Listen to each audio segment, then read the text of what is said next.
invite him when we are. Allow me welcome our next speaker, who is going to present to us before we have our break, and he's a representative from Uganda Police Force, SSP Apollo Chango.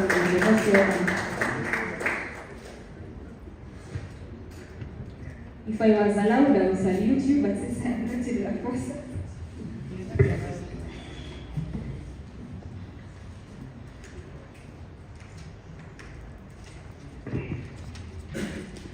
Our guests, our RCC, all uninvited guests, youth leaders, good morning. Good morning. Good morning. I'm Senior Superintendent of Police, Apollo Changungu. I'm the District Police Commander, Igad Central. My station is just some few meters from here. And I'm so a child in our home who went to school, others were married off, others were at home. He told me, but I feel if government supported me, I could do what? I can join paramedics. I think he was the head of Entrepreneur League, something like that at the National Youth Council. He's the current Youth Western MP. Yeah, external relations. Yes? He was a secretary for external relations. For external relations, you know. So I asked him, what can be my input as DP? I said, okay, let us start. We went, we organized the meetings, even including where you could really feel, if my input can be realized at the end, I don't want any gains, but I will know I have done something to this young man. I supported Rugumayo until I left Kabarore. I think that's when I crossed Karamoja. We were in touch. Rugumayo stood on Sunday, and I was the one to guide the election of Rugumayo. Immediately, Edison was given the phone number for DPC Kajans, who is going to guide his elections. He picked the phone, he never knew he was talking to me. I told him I'm called Apollo and the Inspector General of Police to secure youth elections in Nsanga. I think they were central. Fortunately enough, Rugumayo was announced as Youth Western what? Youth Western MP. That is the input. I can show you how we have always supported the youth. That is at an individual level. That's at an individual level. Maybe I could have used my resources in office and what, but at least that is support I could. I mean, apart from that one, we have always supported youth. You know these issues of Uganda National Students Association, elections. You know, like of recent, I think, were they mistaken for instance, there have been also 3 elections, and that's how they grow up. We always safeguard them, guide them, provide whatever you can provide, but we have always made sure that the youth also participate in what? In these elections. Apart from that one, the position of government, I believe my supervisor and the RCC will talk about it. You know, you surround a good fund. The government is passing money for the youth. And it's youth leaders who are saying the money was not paid back. They have to go and report to our RCC. You see, in that state we are doing bad roof. Youth leaders now put pressure on us. See where a police officer is, at least as a youth leader, you always try to see where a police officer is, at least as a youth leader, you always try to approach us, then we see how we can approach us, then we see how we can handle. Of course, it's not a bed of roses. No handling a group of youth. It's also not something simple. You know, I had the honorable member here talking about the percentage of the youth. They form the biggest part of the voters in this country. They form the biggest party. And we need to guide them. We need to guide on how to. We need to guide on how to. For example, there is this it was called what? Uganda's multi-party youth forum. We have to come in. Others are not part of the team. God forbid, I think here we are only youth leaders who were invited. But if this place was somewhere outside there in the mayor's garden, would be battling with people who want to jump the fence and do what? Either in good faith or in bad faith. So we have always participated and supported the youth in making sure they participate in elections. And in several other areas, we have always done so. Of course, we use the enabling environment. For your own information, the instruction is, because they are always driven in most cases, endeavor to talk and guide the youth. Now, when you are in such an area, in a district like this one, and you don't deal with the youth leaders, I'm telling you, by the end of the season of elections here, 90% of the youth will be somewhere there putting that yellow card. You know that institution I'm meaning, that University of Understanding. So we as an institution, as police, we need to deal with youth leaders. Sometimes, I can show you an example. You see these borders. Me, when I go, and when you look at the riders, they are between the ages of 14 to 25. Now, when you tell them that me, I come and talk to you, you will reach at the stage and even you will find even borders are not there. But when you go through the youth leaders, whatever language they use, they mobilize them for what? For us. So that is the level of participation we have always had with you. We have always talked. We have always discussed. Sometimes we agree, sometimes we disagree, but at the end of the day, at least we get a common position. And that is the side of police. If you have had a program of community policing in police, we have that special program where we invite our guest speakers to come and mobilize students in institutions, and they do what?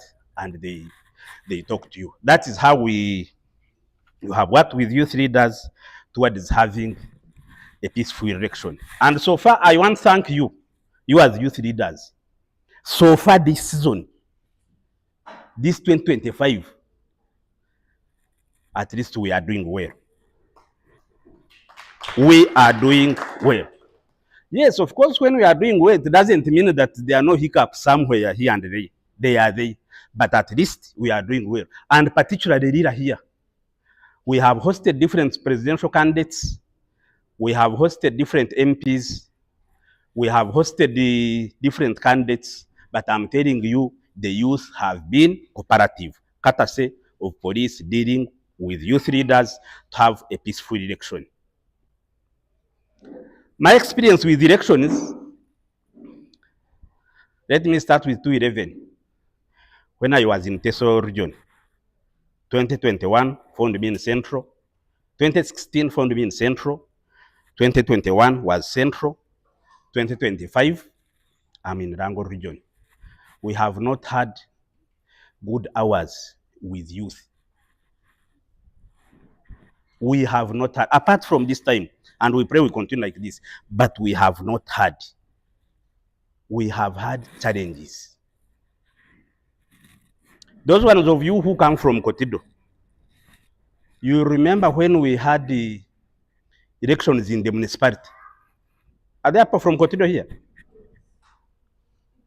You remember when, you remember when we had the elections in the municipality? A youth was hired to go and kill a supporter. You know the other bridge? Going to Moroto side. A youth, 21 years, secured a gun for him. He went and targeted the campaign manager of a candidate, put him out of action. That was Kotido. Fortunately, unfortunately, we later got him. And that was not the only incident in Kotido. In Soroti, they hired very young boys of around to arrest people whom are you arresting? The ages of 17 and 15 and 16. Of recent here, we rounded up a group of people and age of 17, the age of 17, they are just stealing whatever they came across along the road. There is a hotel called Pacific.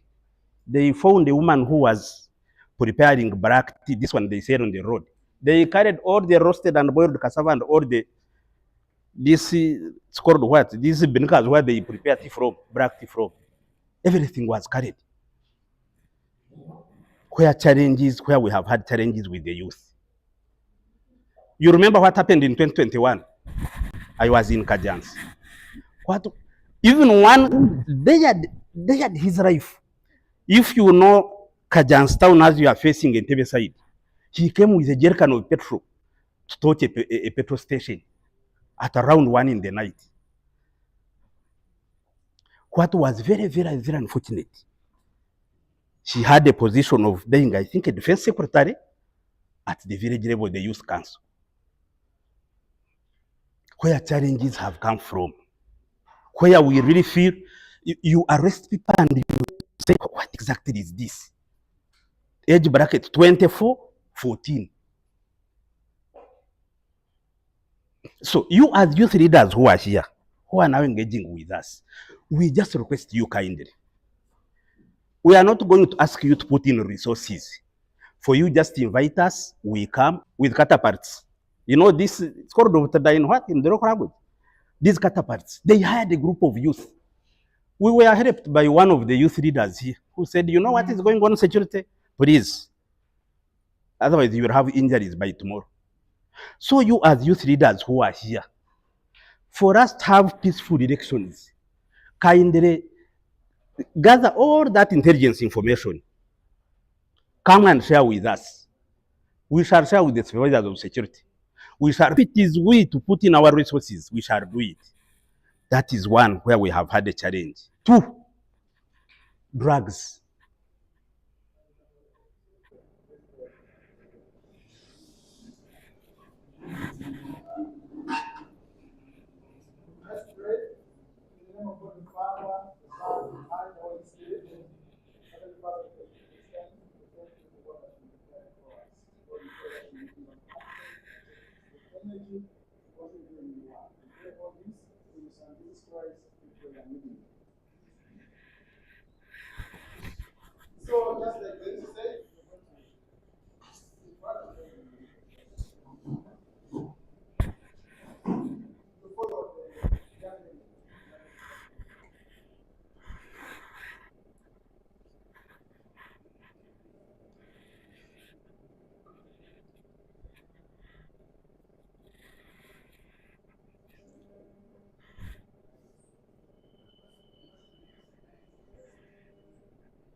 My name is Igad, returning officer, University. We are supposed to have had the secretary, acting secretary of the Electoral Commission. Unfortunately, they are very busy with the packing of the polling materials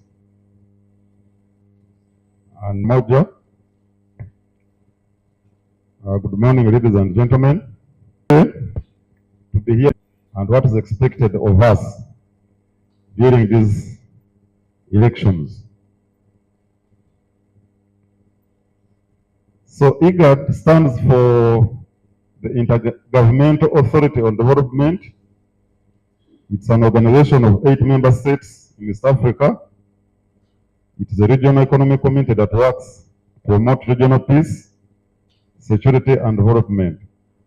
So your coming today is timely as we are amidst the election cycle.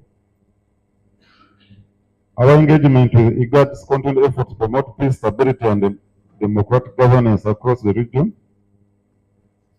so that we have the peaceful elections not only in Lira City, but Uganda and the region, because we have seen the negative effects of elections across the region.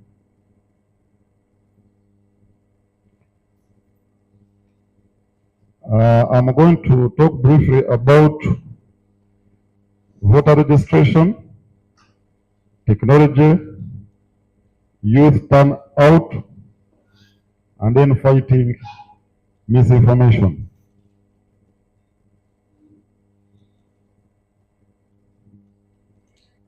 So voter registration is is managed by Electoral Commission, as you are aware. We do this by maintaining, updating of the National Voters Register, and it's done on a continuous basis. This is done to allow people to vote, and all those above 18 years appear on the voters register. Specifically for the youth, we have what we call the National Voters Register. It is from that register that extract the youth. So anybody above the age of 18 years up to 30 qualifies as a youth. And we have seen this register being used recently for the special interest group elections. We also extract persons with disability, and then the older persons, anybody above 6, designed a form which we used to capture those who are disabled, and this is done through the public forum. Technology, the Electoral Commission is empowered under the law to adopt and use technology in the management of elections. Some of those activities prevent the youth from contesting. But we are happy that as the National Electoral Commission, several of them have the confidence and they come up as independents and they end up winning. Then we have legal and systematic obstacles. The voter registration process often closes long before an election, disenfranchising young people who turn 18 in the intervening period. Now, we are going to have elections in 2026, but Commission stopped registering voters around April and May. Yet every day, people are making 18 years. This is not our own making as a Commission. We have always adjusted so that all those who make 18 years, at least up to a week or before, can able vote. But as you are aware, our voting system is manual. It limits the process because there's a lot of. Then we have another barrier is economic barriers and monetization of politics. Elections have now become a do or die. There is a lot of money exchanging hands, mostly by the politicians. The Electoral Commission condemns this in the highest terms because it does not allow voters or the youth to make an independent decision when they are voting or when they are going to cast their vote for a particular candidate. We have had a challenge, and maybe another issue that is limiting or encouraging it is that most cases.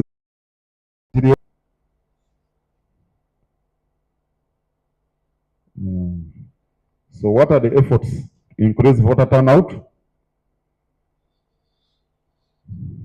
What we are doing right now under Igad, plus the other sponsors, Embassy of Sweden, the Office of the Secretary for External Affairs, to encourage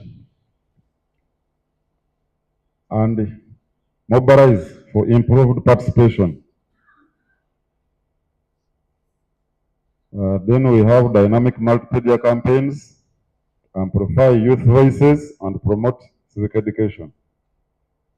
Then continue collaboration with the Electoral Commission to address voter education gaps and the inclusivity. The next subtopic, or the last one I should talk about, is fighting misinformation. Fighting misinformation in Uganda today involves a combination of media literacy initiatives, that's educating the public, the journalists about the dangers of misinformation. Then first checking the efforts. If something has come out as a misinformation, the institutions or those in charge should do a first checking effort to counter that. And also, government regulations. Recently, there was a court ruling or a court decision about abuses on social media, especially WhatsApp. You are now liable for prosecution if you are sending abusive messages, threats to the individuals. So government regulation should also be upped. Although this has raised concerns about censorship, when UCC comes and claims.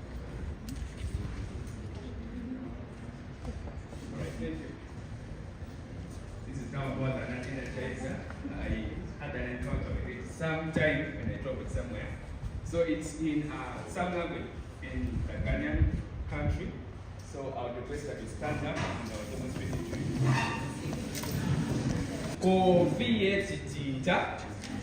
Then you respond and say 80 tinta.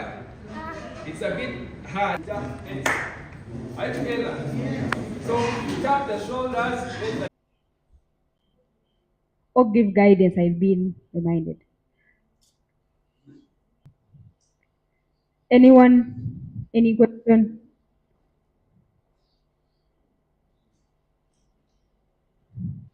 Should I think? Okay, thank you. Oh, sorry.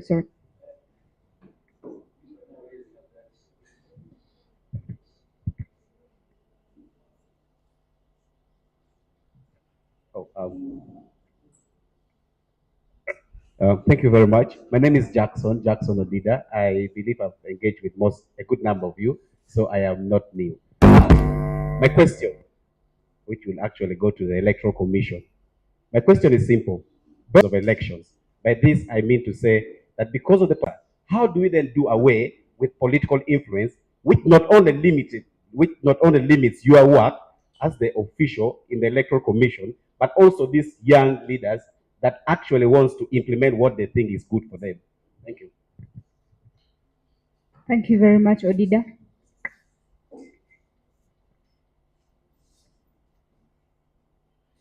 There was a hand behind.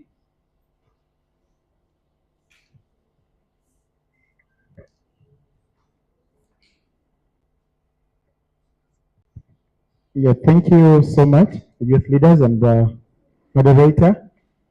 My name is once again Daniel Moro, the youth chairperson for Lira District. I have a concern that I would love to put forward, and the concern is about the fees that's supposed to be paid for somebody to be nominated in a particular position.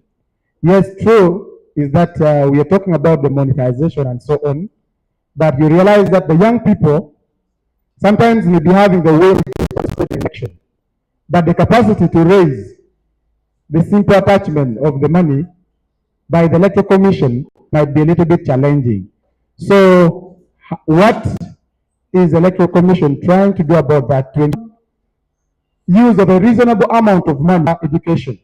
Since we believe that young people, they listen best to their fellows.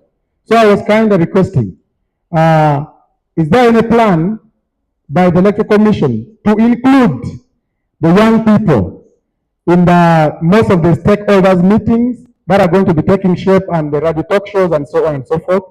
Otherwise, we would love to be included and participate in ensure that we sensitize our community. Thank you. I beg to submit. At least if you can't ask that for your colleagues.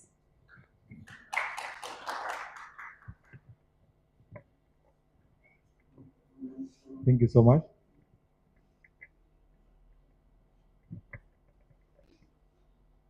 Thank you so much. And by the name Moses. Thank you so much. My name is Moses Lukang, the district chief chairman, Kabong District, Karamaja Sub-Region.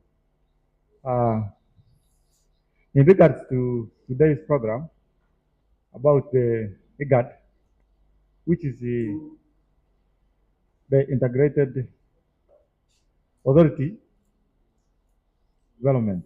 It's one of the partners organization, international organization that supports the peace programs and the development of the youth related programs. Now, the other question I want to ask is Igad, can Igad have authority in protecting the rights of the violence, of those the victims that can be involved in the violent processes outside that of government?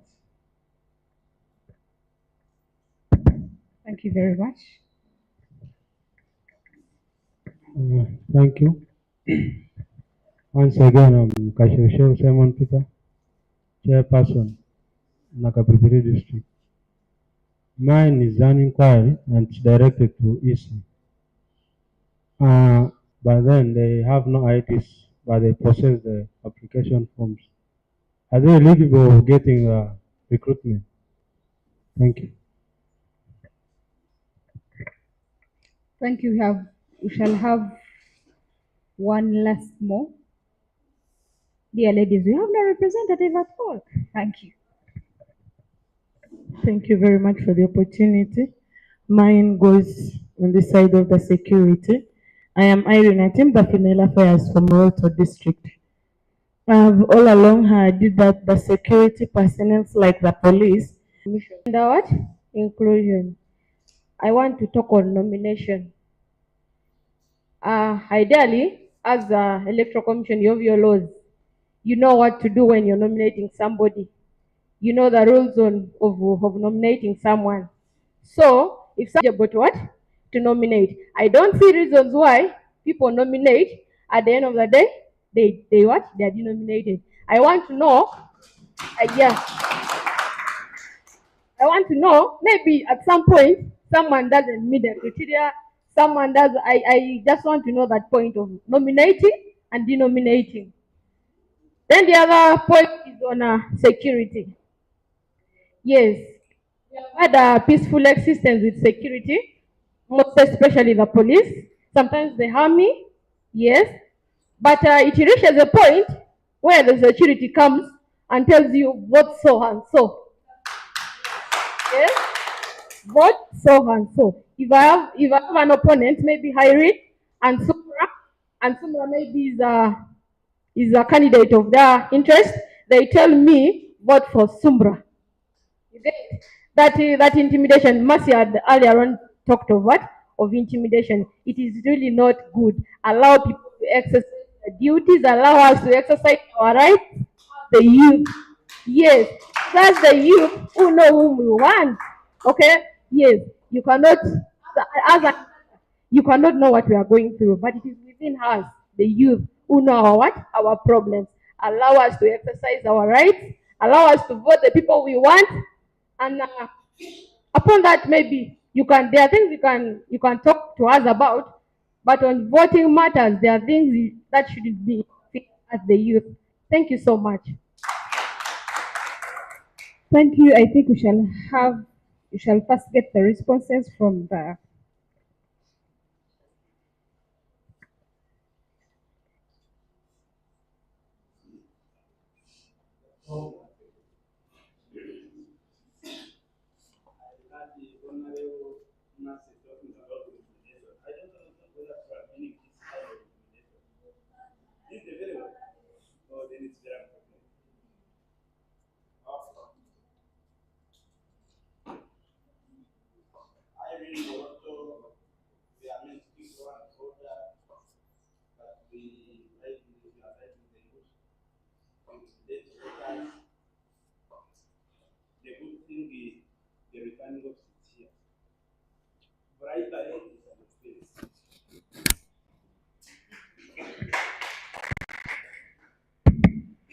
bribery is an offense.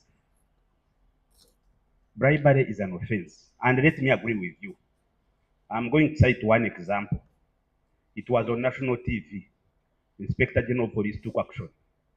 DPC Chotera, some of you come from Western Uganda. Of recent, she went on a podium and was caught in camera. Right now, as I tell you, she was demobilized. You do it, but the 30 days of a thief are now always numbered.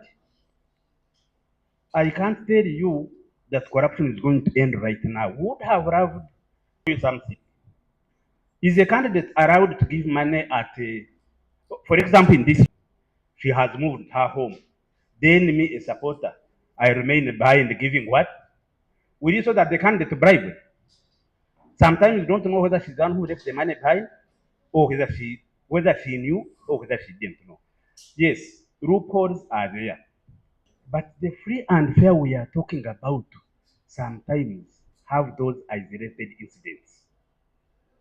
We would have loved to have free and fair. I can show you where this statement comes from. When materials delay to reach somewhere, then you hear someone asking, are these elections free and fair?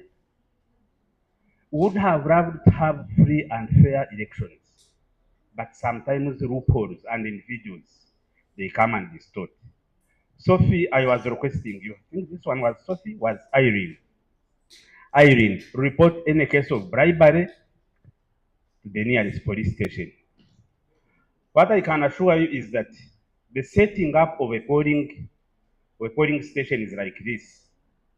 We have the Independent Electoral Commission here. We have recruited special polling constables whom we are starting to train on 8th. Are you getting me? This is Irene, I think. Yes.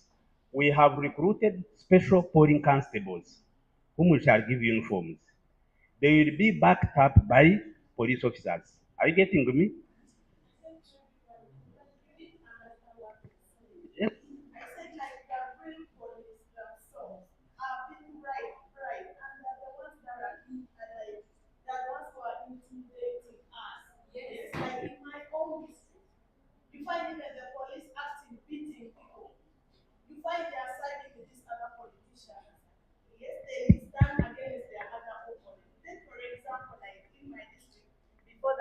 Elections. Yes. Yes. Always like people who like the police. They also have to be like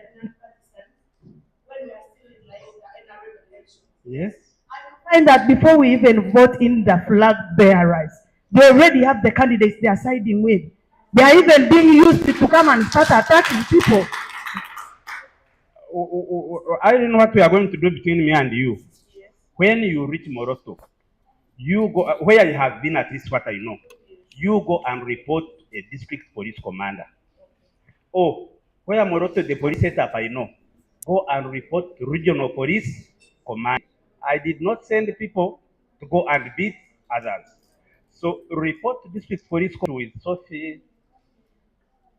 Sophie is talking about interference, disturb the polling station. If you find any police officer trying to whisper something like voting, are you getting me? To any voter, you will just pick a phone and call like I have guided the other one. Make sure you have some credible evidence. Are you getting me? What always happens in most cases, when you are supporting a candidate and somewhere you see the ground is not favoring you, sometimes you also create what? Situations such that we can disrupt. But all numbers are open, they are going to be open to the public, everyone will be calling immediately anything like of a police office. I'll brief them, please, a phone, and it will be the shortest, the shortcut to remove all that. Yes. There's another one Sorry, here. maybe just to chip in small. I'm by the name is Daniel Ogenroth, the Finance Kidum District. I think a misconception of the whole point in matter. Looking closely, when you gather all information, they are trying to look at the aspect of state-favored candidates. When you look closely in NRM primary election, because let's not focus so much on the general election. These election violence normally are generated in the nursery elections, that is the party primary elections. And most times, all these people are giving experiences they have had in the party primary elections, which are also at times evident in the general elections. Because at times in the primary elections, you find out that there are candidates that are more favored by the state. And then they are normally treated in a more special way than other candidates. And this, however, carries on to even the other independent candidates or candidates from other parties that normally come to contest against this. We have seen points where, like, to vote, someone is monitoring the button and says, take this. It's there, especially in youth elections. And at times it happens at awkward hours or times of night. How can you tick or vote a secret ballot at night? And obviously, there's going to be ballot stuffing and all that. So generally, the main point was getting the aspect of state-favored candidates, whereby state entities come into play, like the police, and then the other parties. Thank you so much. What I can only refer you to, if there are primaries, I can only consult NRM party. If it is any other party, consult those ones. But me, I'm only going to talk on the point of police and providing security at either polling station or candidates. What we always do is one, we have a focal point person in every area. Either the NRM registrar must be dealing with police and the regional police commander. The overall person in the whole region is the regional police commander. If you go to DPC and he doesn't help you, they are beating people and what? We have human rights. They beat you, you sue me. So I went to police. I was at a polling station. This is what happened. Police mistreated me, and RPC will take action on you. For issues of state-favored candidates, other parties will talk on their own. Is it okay? I can't really answer for NRM state-inspired candidates or UPC. That one I can't manage. Thank you. Just maybe in 1 minute. I think that the picture they're trying to paint, or what my sister Irene is trying to paint, is that you cannot send a monkey to set a banana plantation on fire. What they're trying to say is that it is actually these actual people you are telling us to go to participating in these kind of things. So the question therefore is simple. How can you restore hope that if I go back to my region as Irene, I know that once I go to the DPC, he is going to help me. That if I go to Mesa, it might have been a different case in Lango sub-region, and I want to believe that that was it. But in other regions, these people actually saw and they participated. These things happen. So how do you tell me to trust my police officer, Moro district, this commander? Don't do about Igad has been established in 1996. Igad has been established in 1996, which is about 30 years now. But it is not in the minds of Igad cities. That really, which is intergovernmental organization for drought and development. Then after a few years, they removed 1D, which is drought, and 1D, which is drought, and maintained Igad as it is now. One Eritrea is now suspended for about 10 years. The rest seven are functioning. So Igad will not matters of the member states because it is their organization. For example, you can consider Igad as Uganda government organization, or Ethiopia, or Somalia, or South Sudan. So maybe the question will be, you are asking Uganda to do something in the internal matters of Uganda again. One thing we can do is, for example, in the C1, in the conflict early warning, and response mechanism, we collect information from the ground through our field monitors, NRIs, and some other sources, open sources as well. We collect those information, we analyze, we give recommendation to member states. Whatever comes goes back to the government. If you remind me the first question, maybe I didn't. Get you well. Coming to the point of the only question I asked about its role in integrating development of the 8 member states. I know, as I had said, it concerns about peace and other development areas. So the youth during this, because if you look at currently in the country, even the youth are given special positions. For example, the youth members of parliament, the youth in special interest groups. So they participate elections throughout the start of the election.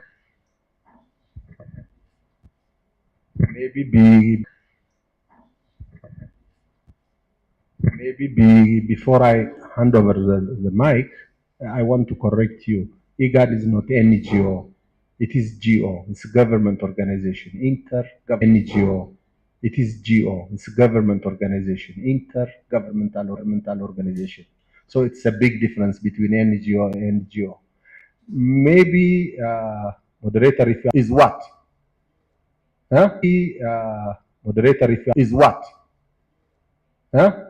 What is of this bribing and intimidating voters, the police officers or any others, if they force you to vote to Mr. X than to Y, I hope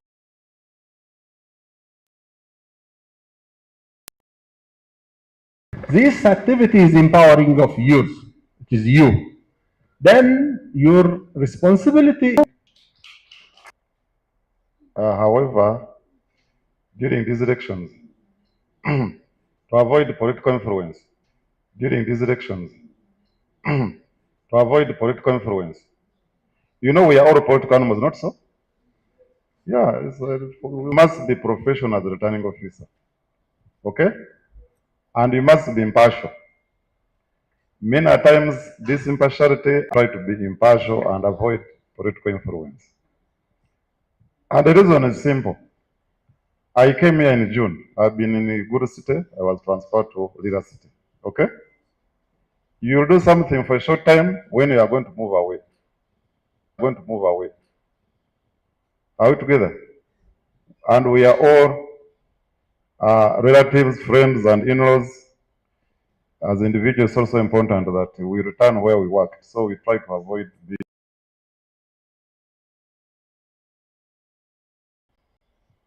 There was nomination fees. They are set by the Parliament of Uganda, not Electoral Commission. Okay?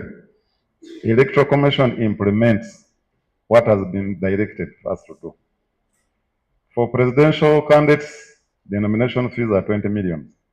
It moved from 5 upwards 20. And recently we saw when over 300 people picked nomination forms, including the youth.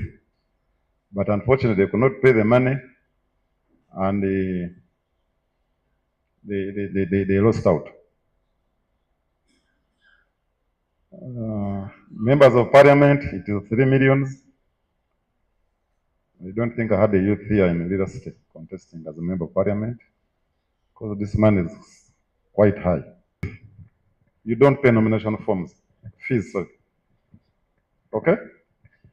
For the youth special interest groups, we don't pay nomination forms. We don't need academic qualifications.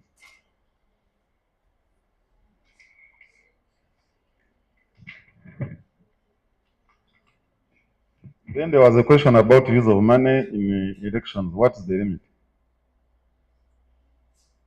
Now, monetization of elections has become a cancer. And you know how difficult it is to show a cancer. Are we together? Yes. And as we are fighting against monetization of money, other tactics are coming in. It has gone to the extent that now somebody is able to buy off a candidate and become an opposite. Are we together? We have seen. So what does it show us? Elections are becoming a do or die.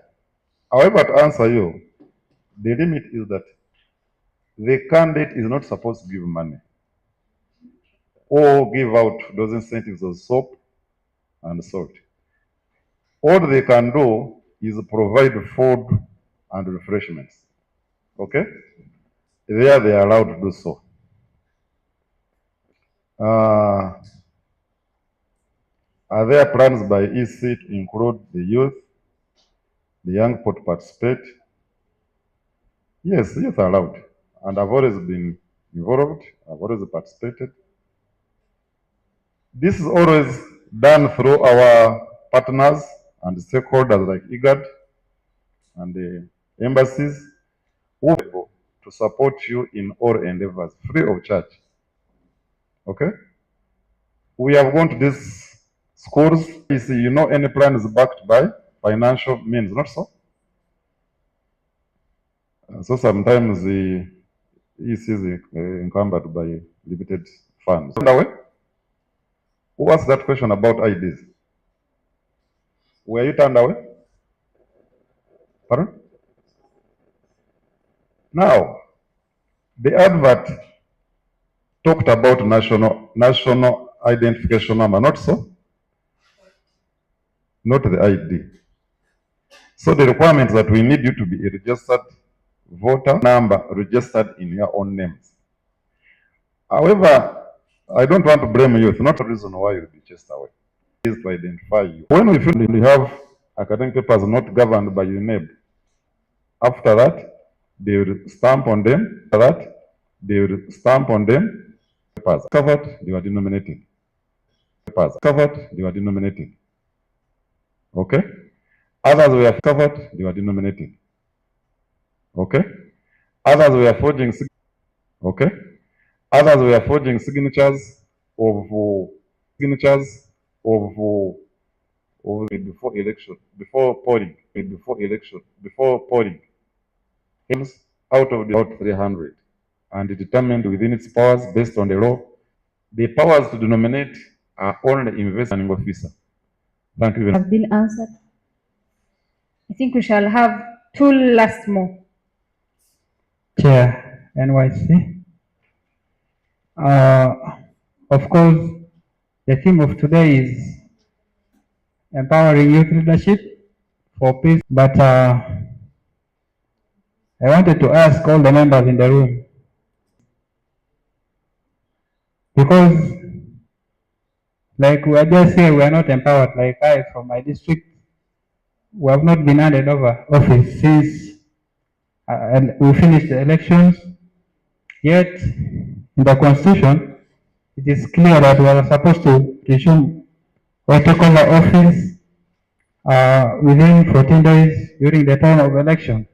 So we are just here, just by appearance, we are not empowered.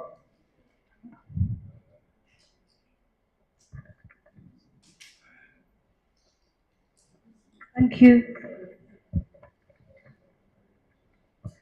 Good afternoon, ladies and gentlemen, in your different capacities. My name is Erin Rebecca Nyalao. I'm the Female Affairs of College District.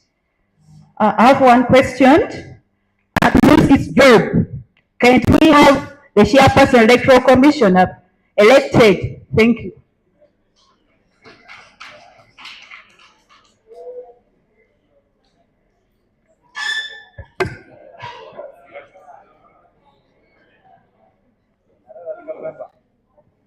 Purposes of record, my name is Andrew Moore, youth leader from Nira City here.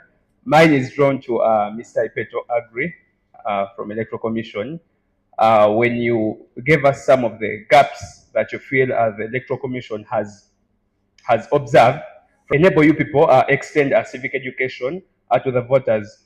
Now, over time, I've observed that while there are civil society organizations that are trying to address this gap as well, to partner with the Electoral Commission or the government, this is seen as something that is politically sensitive.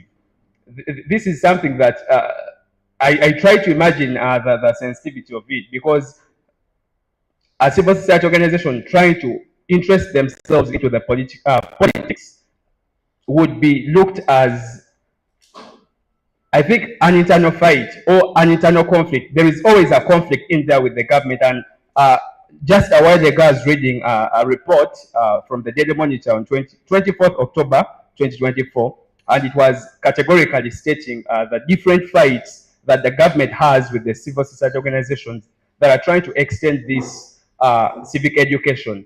Now, my question to you is, what is the Commission doing to ensure that there is a mitigation of the fights between the government and the organizations that are implementing civic education in terms of the voter education? I beg to submit. Thank you. Thank you. Yes, thanks so much, Madam Moderator, for this opportunity. Observing the protocols in the room and our other invited guests, their different capacities. My name is Emmanuel Wamalopio, the district chairperson of Electoral District under Youth Council. For time, I'm just going to have a 1 minute of a simple scenario, paying attention to what was about last election was 59% of the total registered voters. So the 59%, if I'm to take a total of registered voters of Electoral District of 130,000 registered voters, assuming there, meaning the 59% is only scores like maybe an average of 65% of the total registered voters in the district participated in the election and elected their president, which is not a good representative of the total registered voters. My prayer is, as Electoral Commission, we will not base ourselves into other things before the law, irrespective of your position or status. And to this point, observing that almost 95% of people who participate in these elections, all in this room, belong or subscribe to one party, that is NRM. But in this case, when we're participating as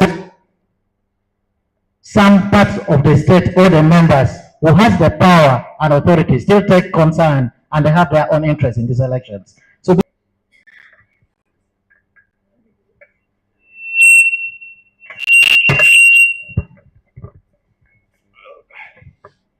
Thank you for the interesting. Now, somebody asked about the chairperson being up to parliament. Not so. It's the members of parliament that set this law, that the chairman of the electoral commission will be appointed by the president, but now approved by what?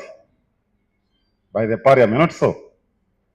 So some of those things are above us until they amend the constitution, and we have another system of appointing what? The chairperson of the Electoral Commission. Otherwise, how the powers are invested in the president to appoint the chairperson, but that person is vetted by the commission. And we have seen, I think, before they renewed the contract, there were other members who had been appointed by the president, the parliament. You heard of that? So maybe we shall have somebody appointed as the chairperson, and the commission will reject him or her. Then there was one of the factors regarding lack of funds for voter education. Then the mitigating factors between civil society organizations and the Electoral Commission. Civil society organizations are regulated by the government. Okay? And you are the leaders here from your respective districts. You have seen how they operate. They multitask, not so? Like now, since last year up to next year, they will be dealing with politics. Then around July, they will go to climate. They keep on rotating. But however, for transparency and credibility, with some of these people. So I met my colleague who I knew I was going to run with the same race. But within that time,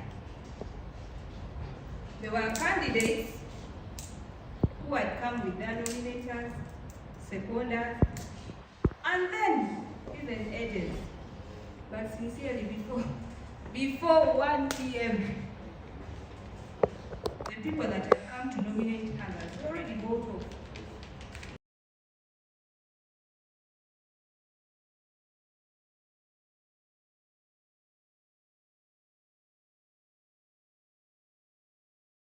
At the end of the day, they went and got other nominees who came and nominated the Electoral Commission.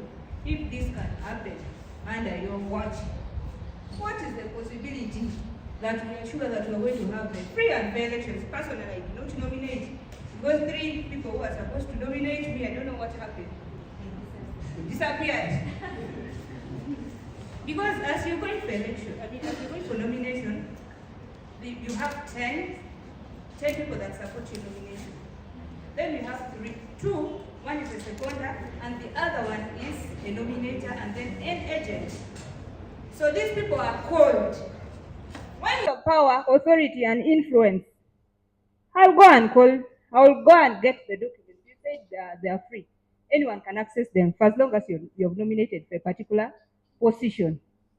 I'll get this nomination form, go through, and then start calling. Or because of the influence I have, start calling these people and tell them to just tell people that I did not nominate this person.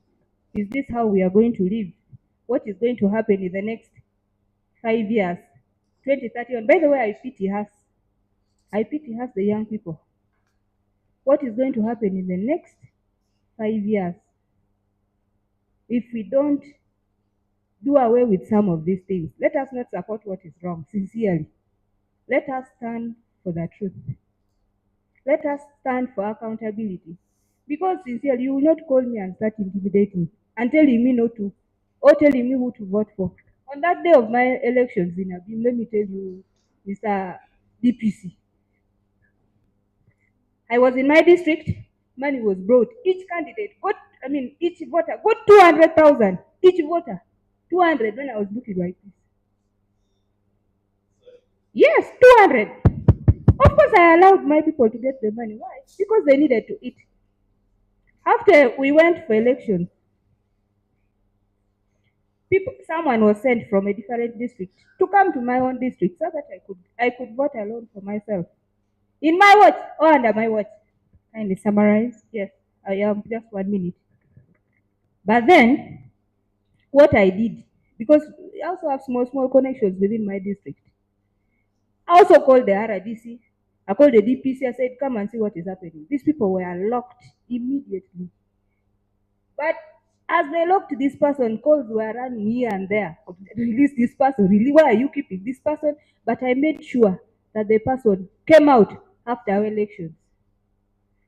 So it is my humble appeal that as we are protecting the gains, because I know that is what we are going to do, let us do the right thing. Allow the young people to vote for their rightful leaders. Please don't interfere. Even Electoral Commission, don't interfere. Because me, I will stand out and I will bring this out. I can assure you, I am a victim and I am not happy about the processes that have been happening. Thank you so much. Thank you very, very much. I think that was very necessary. You pardon me for giving her all that time, but I feel it was really necessary for her to share her experience. So we shall have the signing of the Zero Violence Pledge by representatives from our guests and also representatives from our sub-regions. And these will follow a specific order. Moro Daniel, help me carry the board.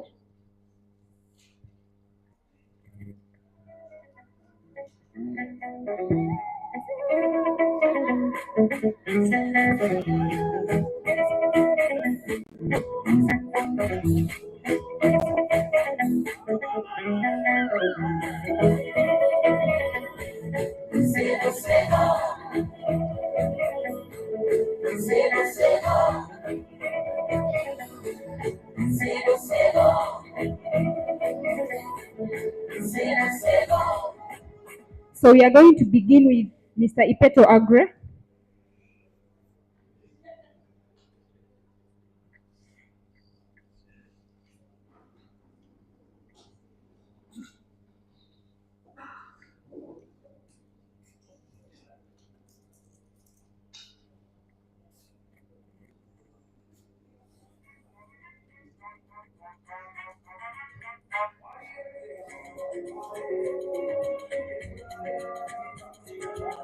Okay, let's have the RCC go first. And the justification of why they chose you to be number one was precisely because you hinted more about zero violence, but it's okay, you can take any order. And there are young people that are witnessing this. The marker is there, kindly. Commissioner, please, the honor is yours, really.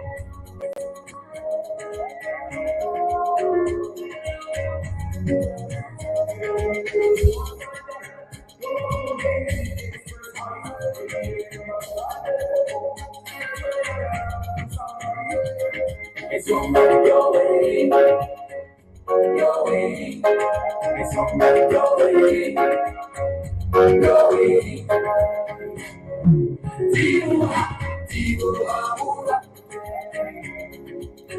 Since you can't sign, if you just give them one and appreciate their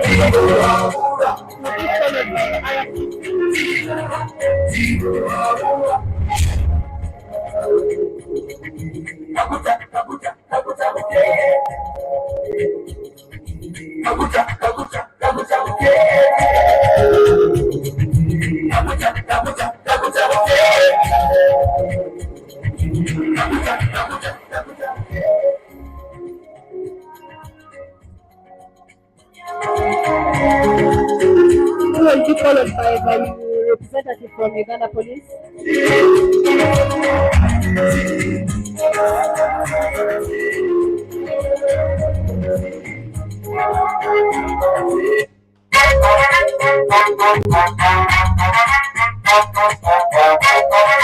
Thank you very, very much.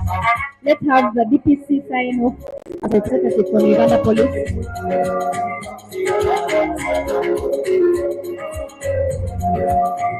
And then I'll give a chance to one female from Karamoja and then one male from Lango.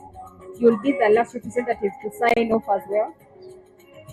So after the DPC, we shall have a representative from Igad to sign off. So you could be asking why we are doing this. This is just a pledge from us young people to the next coming elections that we will let in zero violence really and peaceful elections. Representative from Igad.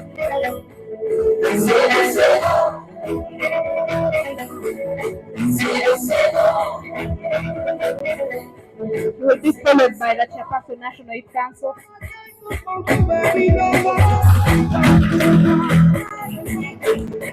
You guys are not fair.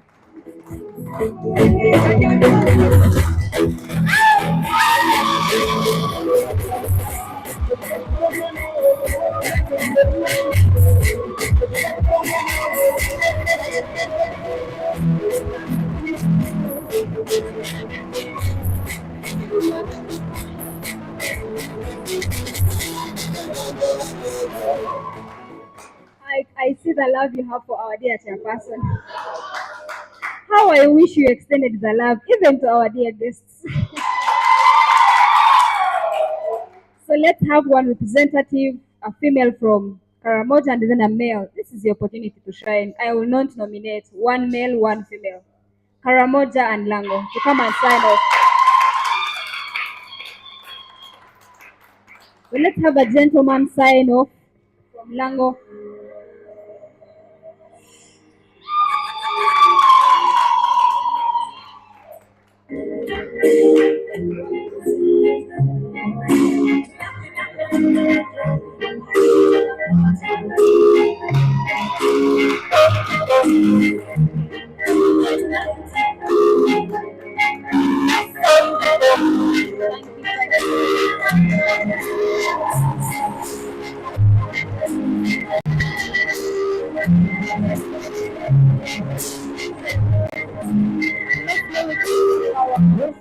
Keynote speaker Ms. Masai Kanyesje.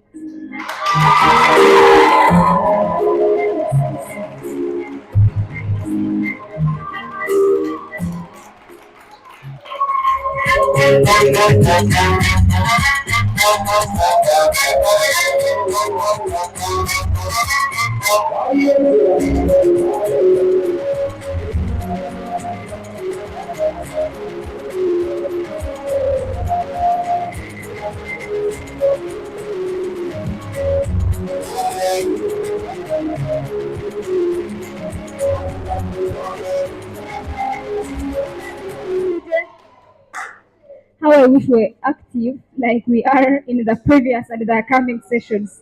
That's just my prayer. So we shall continue. We have just two last items, and so we shall have communication from our dear RCC, Lira City, to give us his remarks about the security updates for peaceful elections. And that has come at a very timely moment after we signing our zero violence pledge. Oh. Let's go.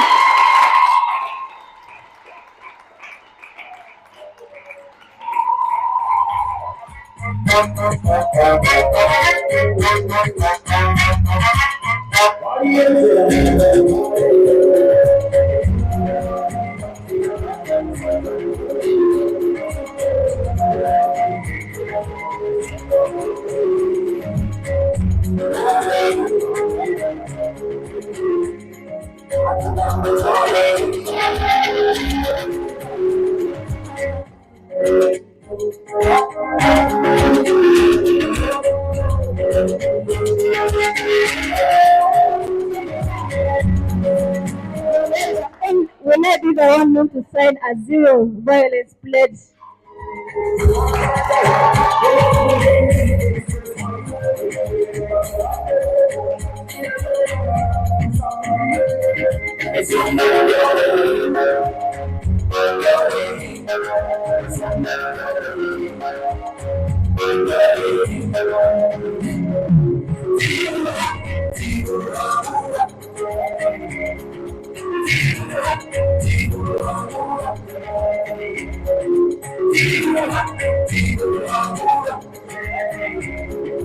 They've asked for one representative, and they've been very specific about one in a Karamoja outfit.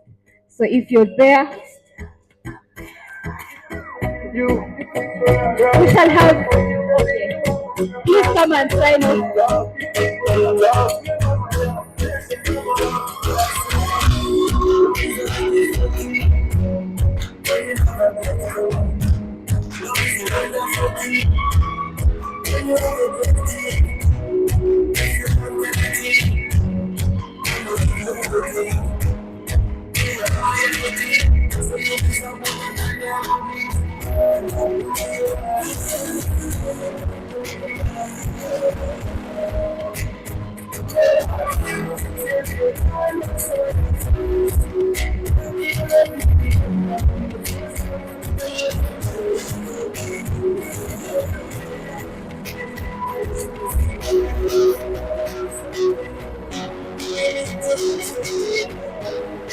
In that same spirit, let's welcome our dear RCC in that same vibe, you know?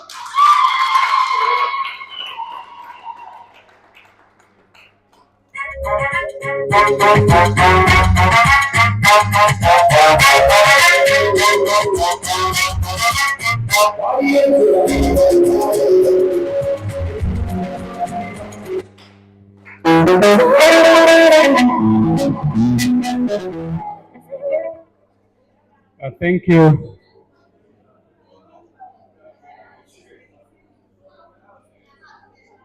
Thank you very much.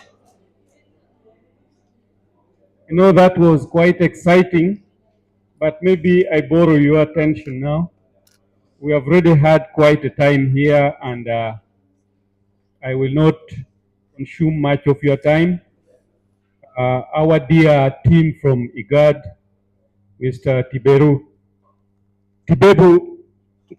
Kifile, and your friend Seife Kidane, our chairperson, National Youth Council, and your team, Electoral Commission represented here ably by our brother Agrey. We have aspiring candidates here to be members of parliament. I recognize my little sister Anyesije Mercy. Youth leaders in your respective capacities, I salute you. My name is Egole Lawrence. I'm the RCC leader here. 5 years in this city as RCC. And I want to welcome our brothers from Karamoja, our brothers and sisters. You're most welcome. You are with your brothers. You understand our origin, and our origin draws back somewhere where Kifole comes from, Ethiopia. When we trace our origin, we are also brothers with our team from Igad. But now we are here as a team of young people who are trying to forge a better way for their nation. Personally, I'm not a young person anymore. By 1996, I was already a youth councillor in the district of Lira. A lot of you were not yet born, if not all of you. So that tells you that this leadership of the young people, I've been in it. I've been in youth council up to the national level. I've been in UNSA student leadership up to the national level. I have been in the NRM party leadership, youth leadership up to the national level. I've exhausted all levels of youth leadership. And I see all of you marching the same foot. And today, because I think hugely because of the discipline I exhibited while I was a youth leader, I now represent the president, and I see a lot of you coming there. Some of you will be ministers, some of you members of parliament, some of you permanent secretaries, name them, you are there. But the only key you have is discipline, and that is why you are gathered here today. because we start this right away from choosing leaders. And you observed rightly that you are 78% of this population. And out of the 78% of the population, I don't know what percentage out of the 78 participate in choosing leaders of this country. Because you alone, before I go very long, I want to urge you, my young brothers and sisters, that much as you are 78%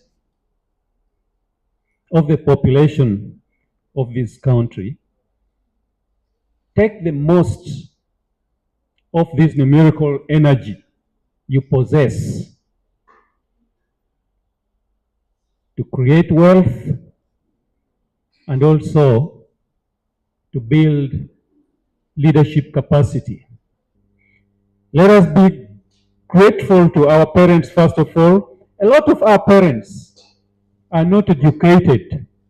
Some of our mothers were just vending veggies, selling fruits.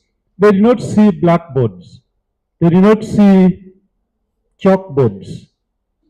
They did not even know how to speak foreign languages that we are taught with, but they managed to educate us with the veggies, with those vegetables they were vending. Do we agree to that? But now imagine, they did not even run anywhere, but they struggled with you and me. Now we're in those positions. And you have already acquired your degree. Some of you are pursuing masters, some of you even PhD, name them, and you will get it. And they're still very supportive.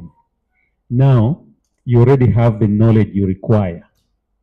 The knowledge that they did not have, but they managed to educate you and me. How are we going to use this knowledge that they gave us profitably, not destructively, for our nation?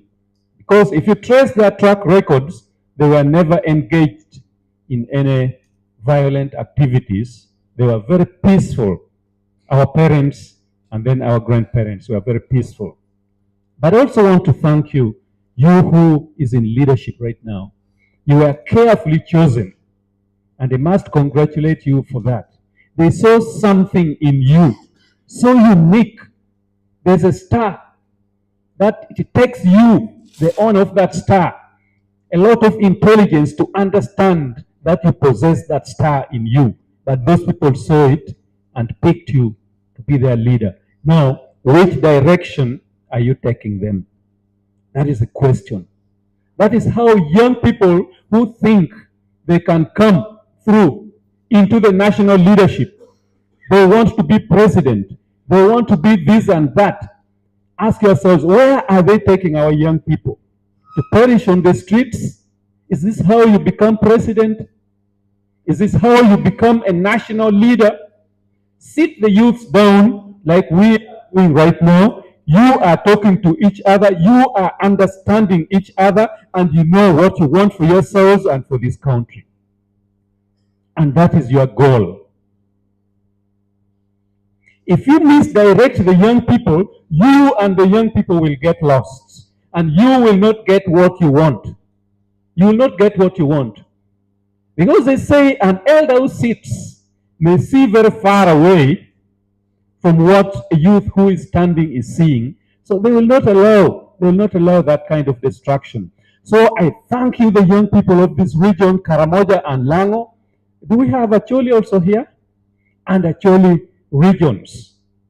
You people need to be vanguards of understanding among the young people in this nation. You are very peaceful, first of all. Lango region, Acholi region, and Karamoja region. Throughout this political period, I have not seen a lot of violence where the young people are involved because of the new breed of leadership that has been put in place. It means you are doing a commendable job, and I urge you to continue leading those young people where they need to be. We resolve our issues on round table, not on the streets. And when I come to Igad, I thank you very much, Mr. Kifele, and your team. You see, if we cascaded this kind of engagement throughout the country through youth leadership, trust me, Uganda would usher in a very peaceful election. We already pioneered it in these regions, and I believe you'll see wonders in these regions. Because these young people, leave alone that very brilliant academic backgrounds they have, but these are young people who are focused, who are endowed with wisdom and great understanding. And once you added some wisdom onto what they already have, you are good to go with these young people of this region. And that I am very sure, because I grew up here. I know how our young people behave. I know where you entice them and they do the correct thing. And Igad, you are doing a very good thing for the young people of this nation. And I thank you and your funders that have seen it fit to start and then give this kind of training to our youth.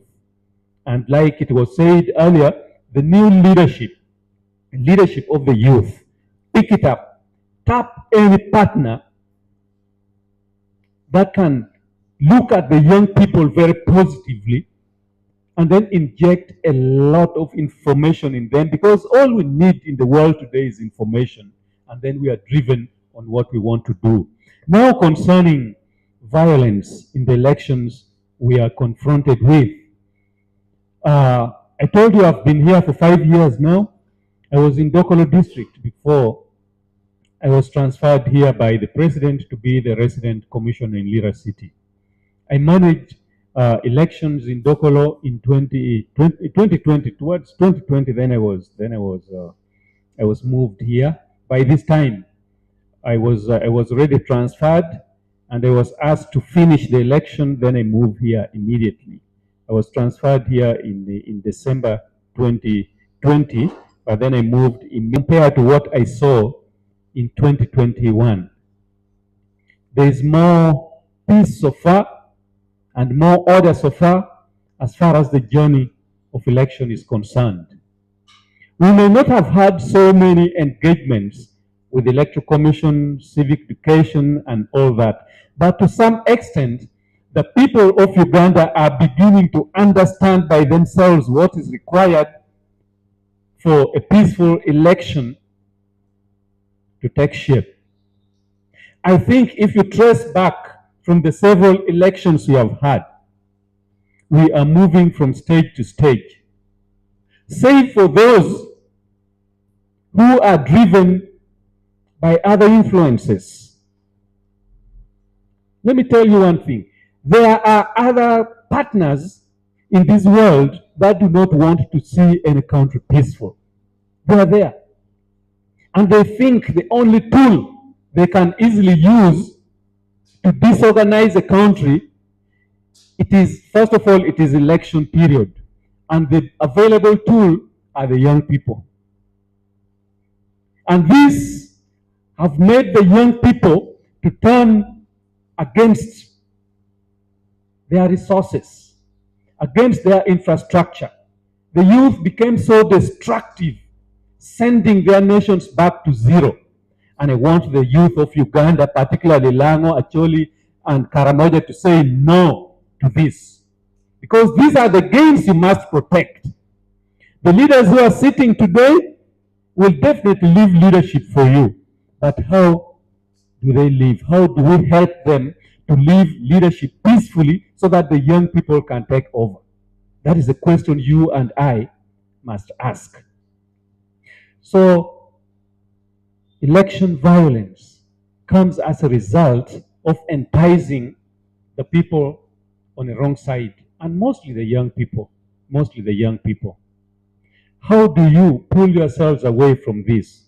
I'm not meaning you seated here, but your colleagues outside there. How do we get them out of this? You have a role and huge responsibility. When you were elected, all those people were looking for direction from you, like I said earlier on. How are you going to ensure the knowledge you're acquiring from here is imparted onto those ones who could not have opportunity to be here to understand that we coexist even after elections. We don't need violence. On the side of security, people are always too quick to blame security and electoral commission, too quick to blame security and then electoral commission. But people do not question what happened before the engagement that was seen on camera before the security and then the other party. People do not question. Because there are also some journalists who do their part in a way that is a little non-professional but a little more political. They cover the origin of the trouble we see brought on camera. So the people who are looking at everything will only see one side of what happened and they do not see the other side, so they judge. They say, okay, security did this. There was a time a group of young people went to police. Police were there with their things, with those shields they hold and their buttons and all that. So the youth came, we go. They were coming now, approaching the police. They approached them. Now these police were moving behind a bit. They were also charging and coming forward. Now, when the police did this, the youth, all of them, none of them remained. And they said, police is very violent. You have seen the level of their intimidation. Now, if I may ask, who was intimidating who? Who was intimidating who? Now, your action and the action of the police. Because at the end of the day, police has certain gadgets that you don't have. They have tear gas, they have what? They have to our brothers at home. We can engage. When it comes to issue of bribery, buying off security and police and all that, it was said there. There are those who are brought up badly, and those individuals are everywhere. They're in forces, they're amongst you, they're everywhere, and some of these people easily get compromised. And once they get compromised, this also sends a warning to individuals who are driven by money urge that can sell off the peaceful process of election or of anything for money. I'm an RCC, he's an election officer. We go for money, I get my 50 million, I put in my pocket, he gets his 50 million, and then we flout the entire process of election. We have done a huge disservice to the nation, and that is totally unacceptable. Totally unacceptable. And those individuals, if they are there in forces or within electoral commission or anywhere or in our offices, they should desist from that so that we are peaceful. These are some of the things that cause challenges during election processes. But all in all, my dear brothers and sisters, we are good to go. You hold the mantle of leadership. You hold the mantle of leadership, and you command the ground where you come from. I'm very, very happy about the pledge against violence that you have signed through some of your representatives.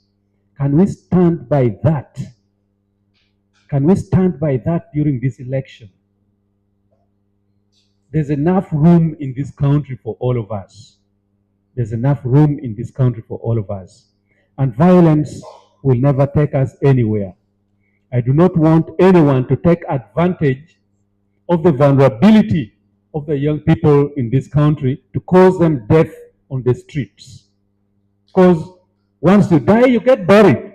And that ends the story about you. And yet you could have been somebody this nation can cherish at that level. So denounce violence. You have already denounced. Go back and tell those ones to denounce. Engage them in a hall like this, in a marketplace, wherever you can get them. and Uganda will be very peaceful. And your president will be very happy about you. You know, the youth has been given a space in this country in governance. There's nowhere you're not going to get the representation of the young people. You already have the youth council and you're the leaders here. Our country is lazy and we must accept. Our country is lazy and we must accept. Our country is lazy. Our people are in slumber. The young country is lazy. Our people are in slumber. The young people are in deep sleep or are in deep sleep. Let us wake up and build prosperity. We have every resources we need, including your knowledge. Every resources we need, including your knowledge. You are very wealthy with knowledge. You, the Uganda, and in affairs. That is why I'm saying we wake up. That is why I'm saying we wake up. Are we together? Am I speaking any sense? It is you and me. It is about you and me. The future belongs to you. If we don't talk about this when we are together, no one will come and tell us about it. Be an example to the young people, you who is in leadership right now. Be an example to those ones outside. From now, look at yourself very differently from the rest of the youth.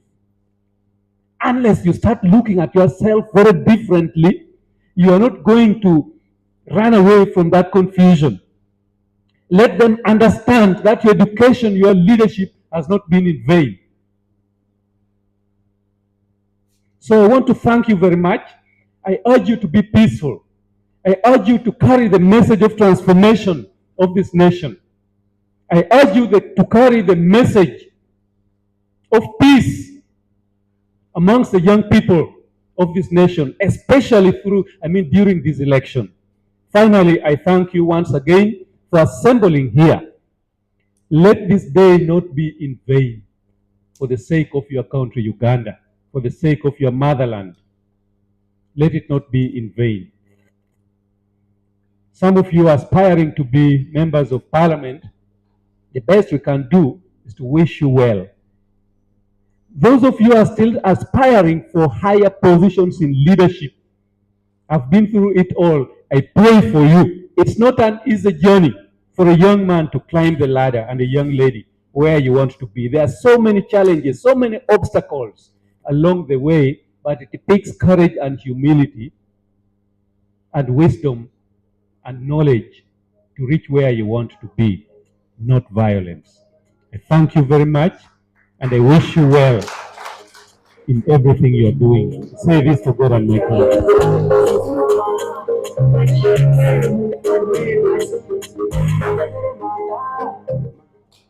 Thank you very much. Thank you very much for that wonderful presentation.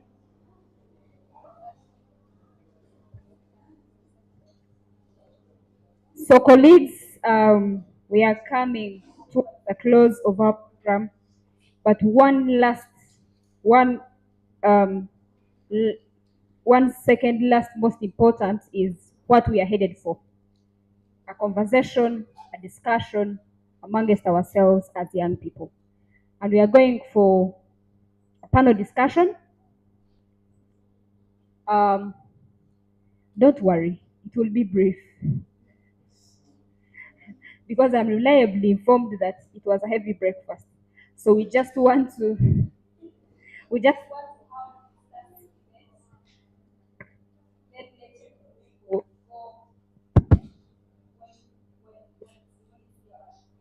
so understand the distances you have to travel.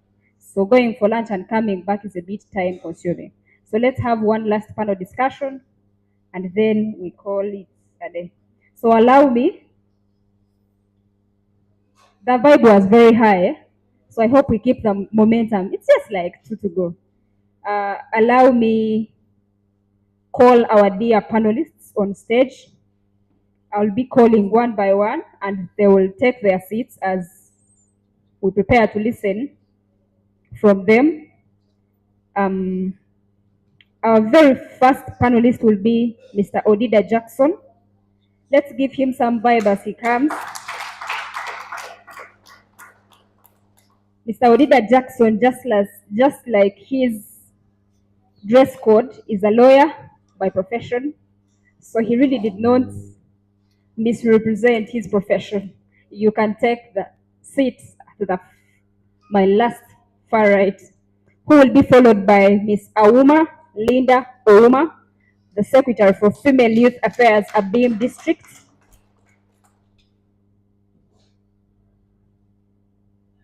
Are we just hungry or we don't want to share our colleagues? Who will be followed by Miss Irene Atim, the Female Youth Affairs, Kotido, Moroto District.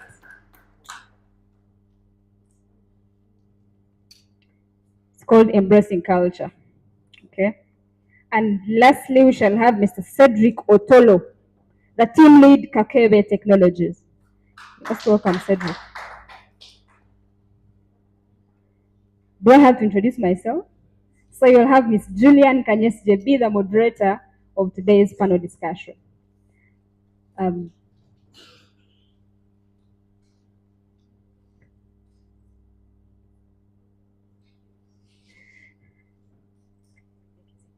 Thank you very much.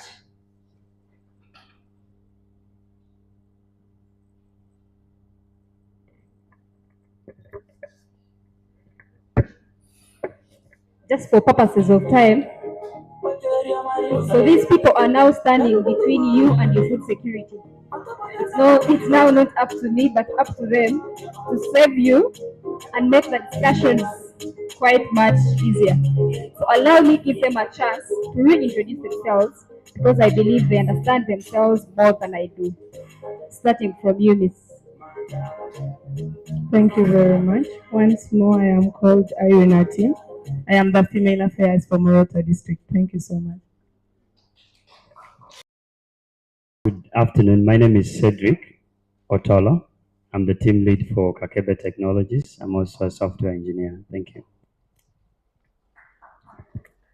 Hello, colleagues.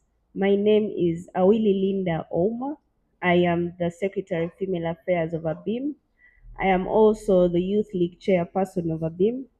I am passionate about social justice and policy making. I am happy to be part of this panel. Thank you. My name is Jackson Odida. I am a lawyer, yes, but I also associate a lot with the youth, also being a youth myself. I've been the Girls Speaker of Will University. I've been the GRC privately sponsored student. I've been the constitutional minister. I'm about to say I am Commander 001 because you have always seen me on ground. For most of these leaders you see, we always command for them, so we know what is on ground. Thank you. Thank you very much, Mr. Odida, and my dear panelists. I will take the microphone to you, Odida, and precisely, you have read the room, you've been in this. Our topic of discussion is the role of youth in peaceful and inclusive electoral participation in Uganda and the Igad region. So I will just ask you to help us unpack this topic of discussion today in just 3 minutes. Thank you. Thank you very much. First and foremost, Uganda Bureau of Statistics tells us that Uganda has close to 47 million people. They also proceed to tell you that 78% of that population is us, the youth. But what you don't know is that 22.7% of that population are people below the age of 18, meaning they do not vote. So our discussion therefore is the percentage that is remaining out of the 78 is what we are looking at. Understand that this brings a lot of questions. Can we have a credible elections without the youth? Can an election be called an election without the youth participating in? So brothers and sisters, today we are gathered here to discuss. Having known that the youth are that impactful in these elections, it means that the percentage of the youth who vote can actually change the figures that a candidate gets in an election. That necessarily means that you cannot have a good elections without involving the youth. So today we are gathered here to discuss how can we then empower this youth to participate in election. We are not just discussing any type of elections. We are speaking about a peaceful elections. Understand that a peaceful election does not necessarily mean silence of guns. That's not the case. So today's discussion will also be surrounding the idea that what are the mechanisms that then constitutes a peaceful election? When we say we're having a peaceful election, what is a peaceful election? The idea of inclusivity is basically having the youth participate in this election. Again, we also need to understand, or we ought to understand, the meaning of electoral processes. I am sure majority of you think that when we are talking about election, it's all about a candidate coming to you for caucus meetings, administrative cost, giving that fees, that is done, and then casting of votes. No. The bigger picture, or in my world, I think that electoral processes start way back from display of voter register. That is where you have a role to play. Because then, the Electoral Commission cannot help you if you sit back. So today also we're going to be discussing what are the electoral processes that we have to discuss. Right from display of voters register, right from nomination, casting of the votes, and what are the post-election remedies that we have. Do you know what electoral processes are? Do you know what it entails? So the discussion today is how can we help you as a youth participate in an election that is peaceful? Maybe something brief about the Igad regions. Two things. One, we need to understand why we are focusing on these regions. Ask yourself, why not any other region? Why are we not talking about Western Africa? Why are we not talking about Southern Africa? The bare minimum. One, that this region, first and foremost, they're married by the idea that they share a sharp history between themselves. When you look into these regions, all the 8 countries, of course, one of the countries were suspended from the member state, and it means that they're not a signatory right now. Or even if they're signatories, they do not function right now. One of the things that binds these countries together is that they suffer from the same or similar aspects of life. When you talk about humanitarian aspects of life, political conflicts, all these countries that we have talked about, they suffer from it.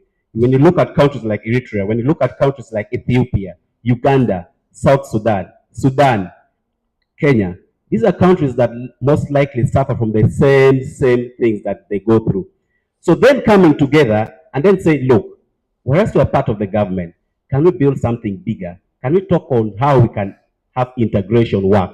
Can we talk about peace? Can we talk about prosperity as a nation? Can we make that happen?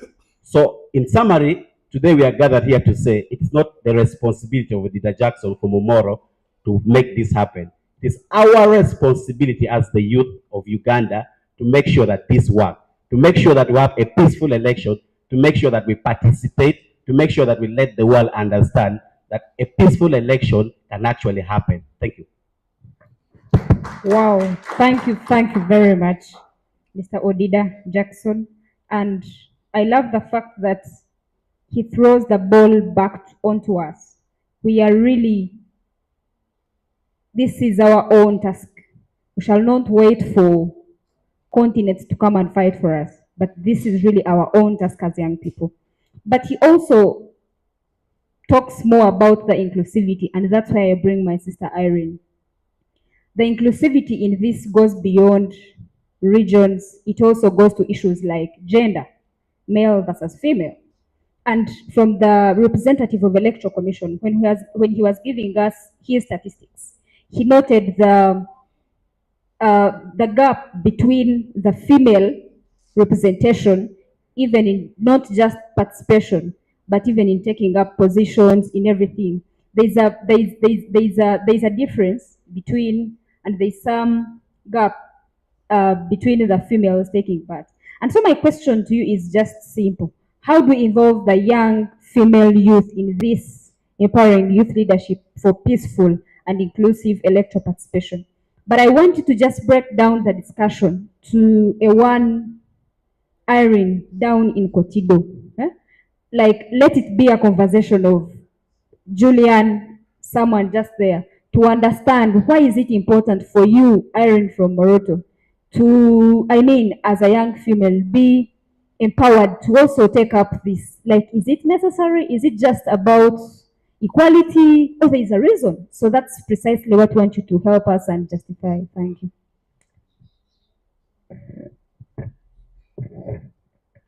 Thank you so much. I'm so glad for that.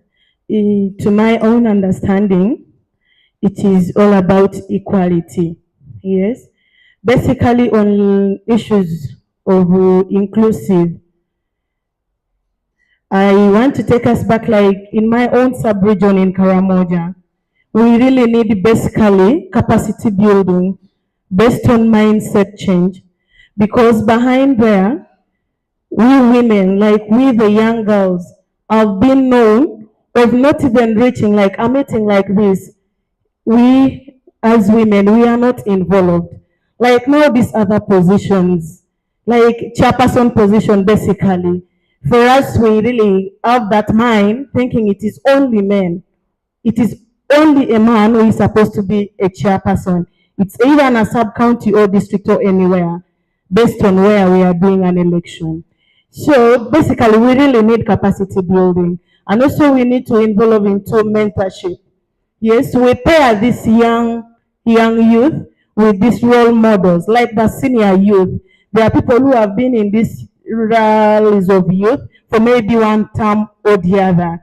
So we can always use them as mentors to mentor the other youth, so that we teach them on their on their effective roles, what they are supposed to do, and let the young youth also know about their rights. Because we all have rights for these positions. You see, for us women in Karamoja, by the way, even getting married, it's not because we want. You're being forced to do this because it is the mindset that they believe another person must decide for you. So for us as the young people, we really need to emphasize that we need to have the mentors who have been in these systems. And also, like, we need to include like inclusive in decision making. Let us also make these other young youth understand that they can also be there to decide for their own or to decide for Uganda as a country, because it is our right as the youth, as the young people. We can also exercise ourselves and be in these structures. We can also like monitor these elections. We have rights to monitor an election and report it to the right people that we need to report to. Thank you so much. That was beautiful. That was really beautiful. The mindset, the capacity building. Because I mean, like our representative from Igad saying, we are convened here, and the priority or the objective of this is empowering. So they're empowering us. That's capacity building mindset. So what does this show? This does not really end with us sitting in Lira Council Hall, but going back to our villages. We have to carry this message. County to parish, even to villages, because they need to understand what their voices mean in these coming elections or in the Uganda they would really desire. And that's where I will go to Mr. Cedric, team lead Kakebe Technologies. And we're in a digital era. You are team lead Kakebe Technologies. We are most associated with technology. However, this is subjective. This is not evenly distributed in all regions. So my question to you is, when you see that the number of young people, especially in the rural communities, Lango, Karamoja, deep down in our villages, they lack these digital skills and access. So what steps do you think the government, Igad, private sector, youth-led tech startups can actually take to ensure equal participation and in such democratic processes at such a time or even in future? Thank you. All right, thank you so much. That's a very good question. Allow me to start by saying, if you have maybe a girlfriend or your husband, wife, and you know their love language is physical touch, you as a man, you know how to approach her. If you know somebody loves gifts, and we are in the 21st century where a lot of things has to do with technology. A lot of things is going digital. I was discussing with my friend behind there. He told me to scan a QR code.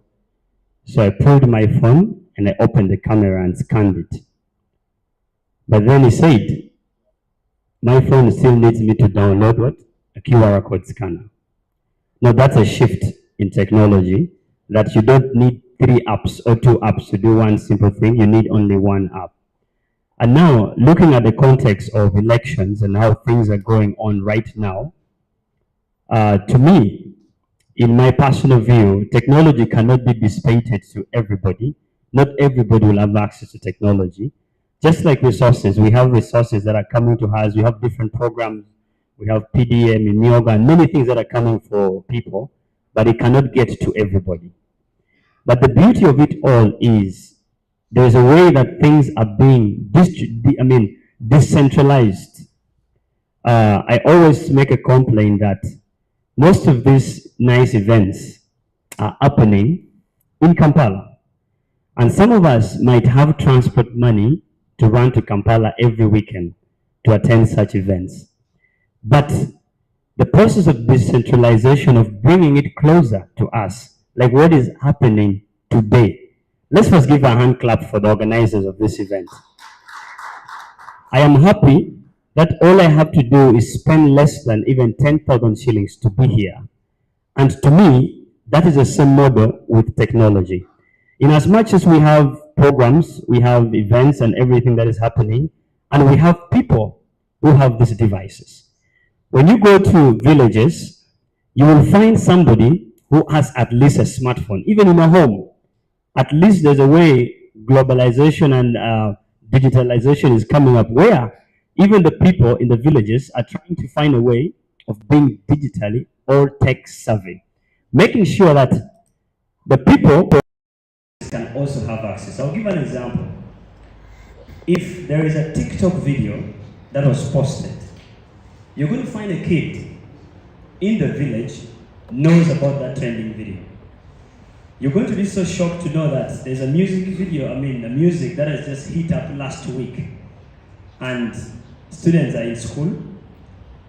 Before you know it, you know that all these high school kids can sing. They have no devices, no phones, but they only have a music system in the dining hall, and they're able to adapt to that. Now, to me, I see that the way that we can actually help those people, because we cannot get to everybody. Number one, I know social media is a tool that can bring a lot of change. It can also cause a lot of big digital divide or even physical divide. Is to be able to use the tools as social media, because we have passed the time where we wait for the table, the space on the table, but we have to redesign the spaces on the table because of the devices we have. So the first thing I would say is, one, having such programs or such conferences that makes the people understand that this is what it is supposed to be. Like now, we have people from Amolata, from Atupe, from Electoral, and so forth, and Karamoja. These people are going to have a ripple effect back home, and then impact those people positively with something better. And it's the same way if, let's say, we have a digital message or something that has been put across digital spaces to reach to the end person. It will be through a few persons. Because we cannot stretch in these next 45 days and say we're going to make sure everybody is tech savvy, and we have a lot of things that are coming on the internet, false, I can say false accusations on the internet about this and that. And we have many platforms where people can check whether it is true or not. But because they cannot, a few people can help to break them. The last one I would say in that sense is, in Lamu here, so many people listen to the radio. And the radio is being listened to mostly people outside the urban setup. Because the people who listen to the radio in the urban setup are people who probably drive in their cars and they're heading somewhere and they put the radio. Those who have cars, you might understand what I'm saying. Those without cars, you will get it later. Now, The people in the rural areas consume the radio more than anything. They even consume it more than the music they play in their phone, because it is the only thing they interact with on a daily basis. So to me, I see the radio also as being that local platform that can be used to disseminate this information to people so that they feel included in each and every digital space that is going on. That's what I can say. Thank you very much, Cedric, and kindly pass the microphone to Linda. And Linda, I've known you for being one of the young female champions of gender equality, but also you've been a voice really for the young people of Abim. Yeah, and over time on several platforms, X Spaces, and other digital platforms, you have always come out to champion the voices of the voiceless young people. And that's where I really want to come from. Young people being the majority of the population, but we still feel our influence in policy making is still limited. However, I think we have not yet identified the power we have with what he's talking about, the technology, the social media platforms we have. So I just want you to help and create a picture for these people in the audience to know that the smartphone I have is not just for a TikTok video, for a Snapchat streak, for just a message, but it can actually be a voice in itself to raise and demand for a position, maybe on in shaping good governance, democratic processes. Like, we need to put good use, and that is exactly the picture I want you to draw for these people. How much they have within themselves, but they maybe not yet know how important, but also impactful they can be if they decide to. Thank you.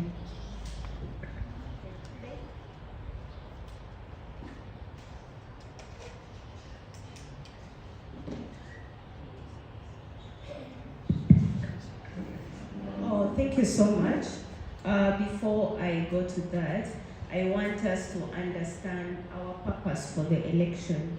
We are just not voters. I want us to all understand we are not just voters. We play a bigger role than just voting. And then our purpose for this election is so that we can choose our representatives who make decisions on our own behalf. And then the second element is that our reason for doing the election is to hold our leaders accountable at all levels. Then also the other one is to promote democracy, and also to promote and also to decide on the direction of which the country is going to take, because we said that young people are 78% of the population, and we don't have to wait for the next young generation because we are the young people now.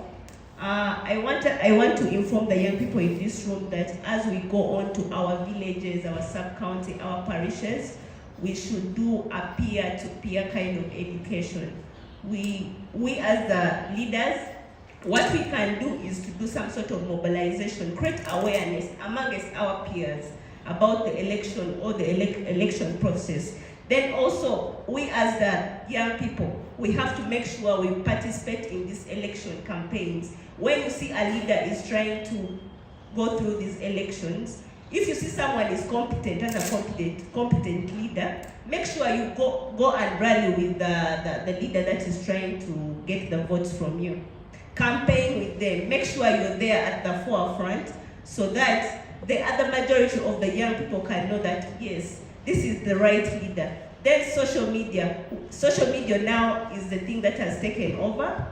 We have a lot of X Spaces, we have a lot of TikTok. We should not just be watching TikTok for other things, but we can also use TikTok for campaigns, social media campaigns. We should make sure that at least every young person is not only watching TikTok for other things, but we are putting on educated videos, trying to educate our young people on ground and also on the media about why they should vote in big numbers.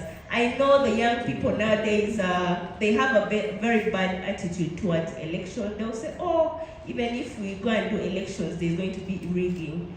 But although there's a lot of malpractices when it comes to elections with the Electoral Commission, with the other aspects, But if we as young people take hold on this election and say, let us vote, if we vote in big numbers, there is no way the malpractice can override what the young people have voted for. So I want to encourage us, when we go back to our villages, when we go back to our parishes, encourage every young person who has given up on voting so that they can come and vote in large numbers. We should use our social medias, our WhatsApp statuses, our X spaces to create awareness about this election that is coming up. I am also very happy that the Electoral Commission, as well as the police, is trying as much as possible to educate and campaign about the election process, about violence. It is trying to stop people or trying to educate people about the election violence. And also the police is also there to make sure that the young people vote correctly. Any violence from any person, people are supposed to be taken to the police station, as the police officer has told us when he was speaking to us. And also, on the other hand, I want us to know that Electoral Commission has come up with a lot of jobs. There's polling assistants, there is the technology that they used. I think the Electoral Commissioner is going to help us. There's that technology that they brought for elections.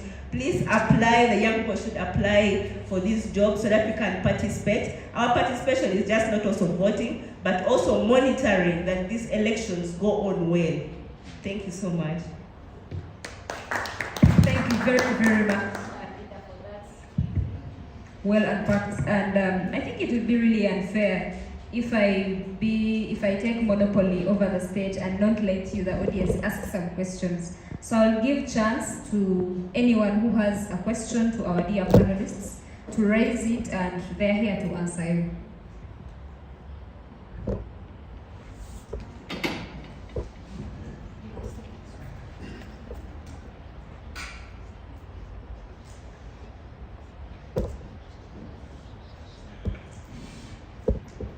Okay, thank you very much.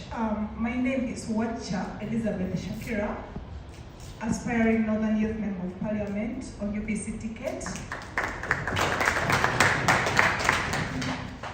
I would love to extend my sincere appreciation to the organizers of this program. We really appreciate that. I have a few submissions to what the panelists have been discussing. One of the panelists talked about inclusivity, and you only looked at it on the side of the female inclusivity. But then when you're looking at inclusivity, we need to also observe that we need to bring on board even leaders from different political parties. They need to be part of this great and mighty leadership, because I believe that 95 or 98% of the leaders who are in this room are only NRM leaders. But I thank God that I'm among those ones who are not part of NRM leadership. Two, allow me to talk about something small about lack of digital skills and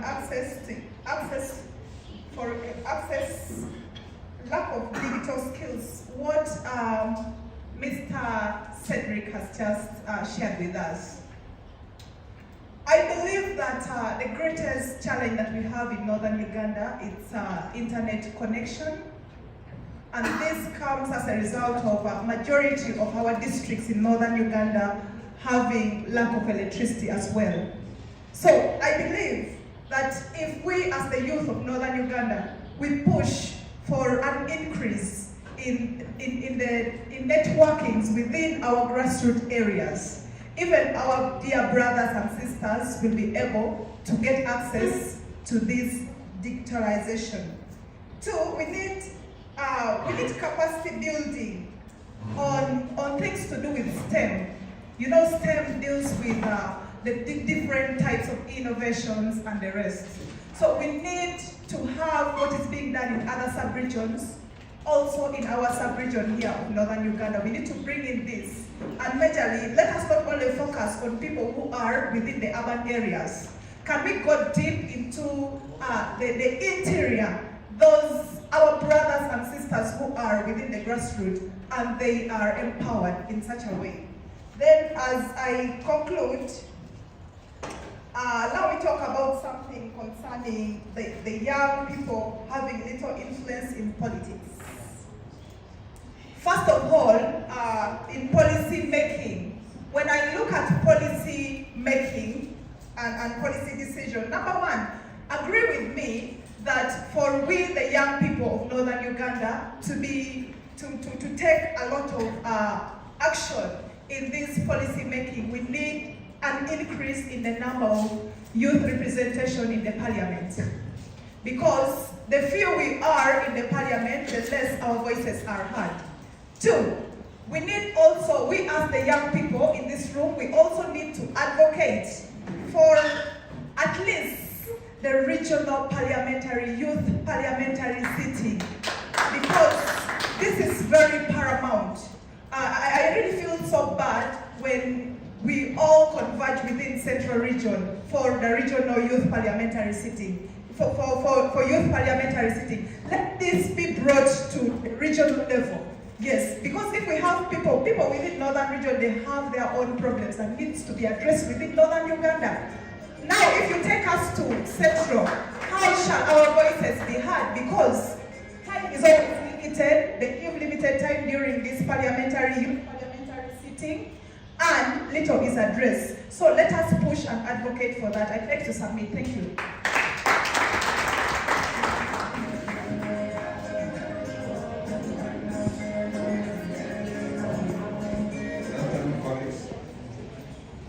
By names, I'm Maurice Okello. I have some few questions to put across. The first question will go to my able lawyer, Mr. Igad. In your own capacity as a lawyer, I think I'm audible now. In your own capacity as a lawyer, what advice would you give to the Electoral Commission besides all they have done to make sure Uganda has a free and fair election? As a lawyer, what other reforms would you advise in your own opinion? What reforms would you advise the Electoral Commission to do so that Uganda has a free and fair election? Because always the consequences of elections Uganda is having is like about free election. What other things do you think the Electoral Commission should do as a lawyer? What legal advice would you give the Electoral Commission? Then the second question will go to the second question will go to the National Organizing Committee. As we have all had like these regional meetings, Northern Uganda has always suffered a lot in terms of information. Information reaches late and we're not well informed about the activities that happen in our country. What else, apart from this Igad, what else will the National Organizing Team do to make sure that all parts of the country receives all this information equitably and in the right time, so that we as a young people of these nations, we also contribute to development of our country? And the third question will go to our moderator. Amidst all the gaps that we identified today in this meeting of the Igad, what feedback are you going to give the organizing committee to make sure all the gaps we have identified today will come to account? Thank you very much for your audience.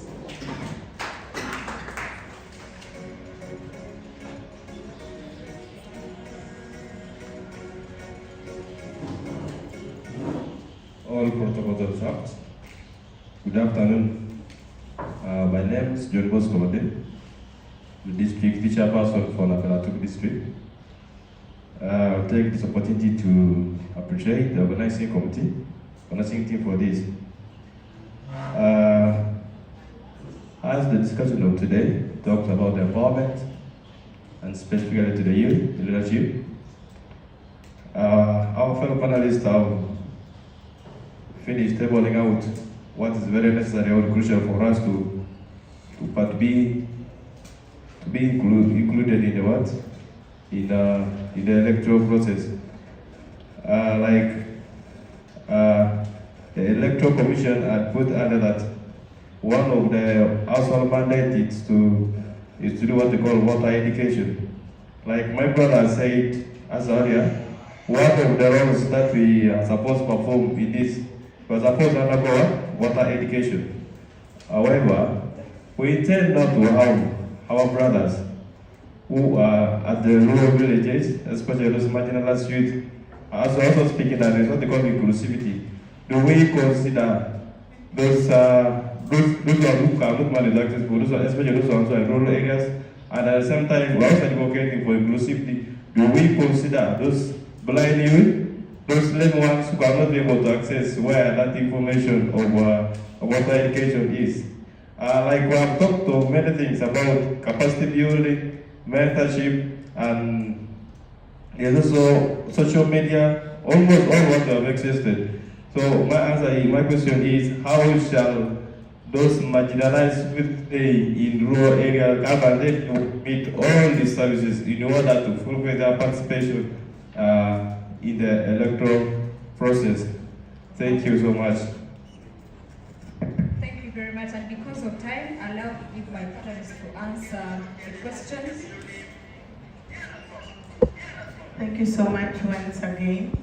I want just to respond to what our very own sister said. I think the question came clearly saying, like how shall we involve the young female youth?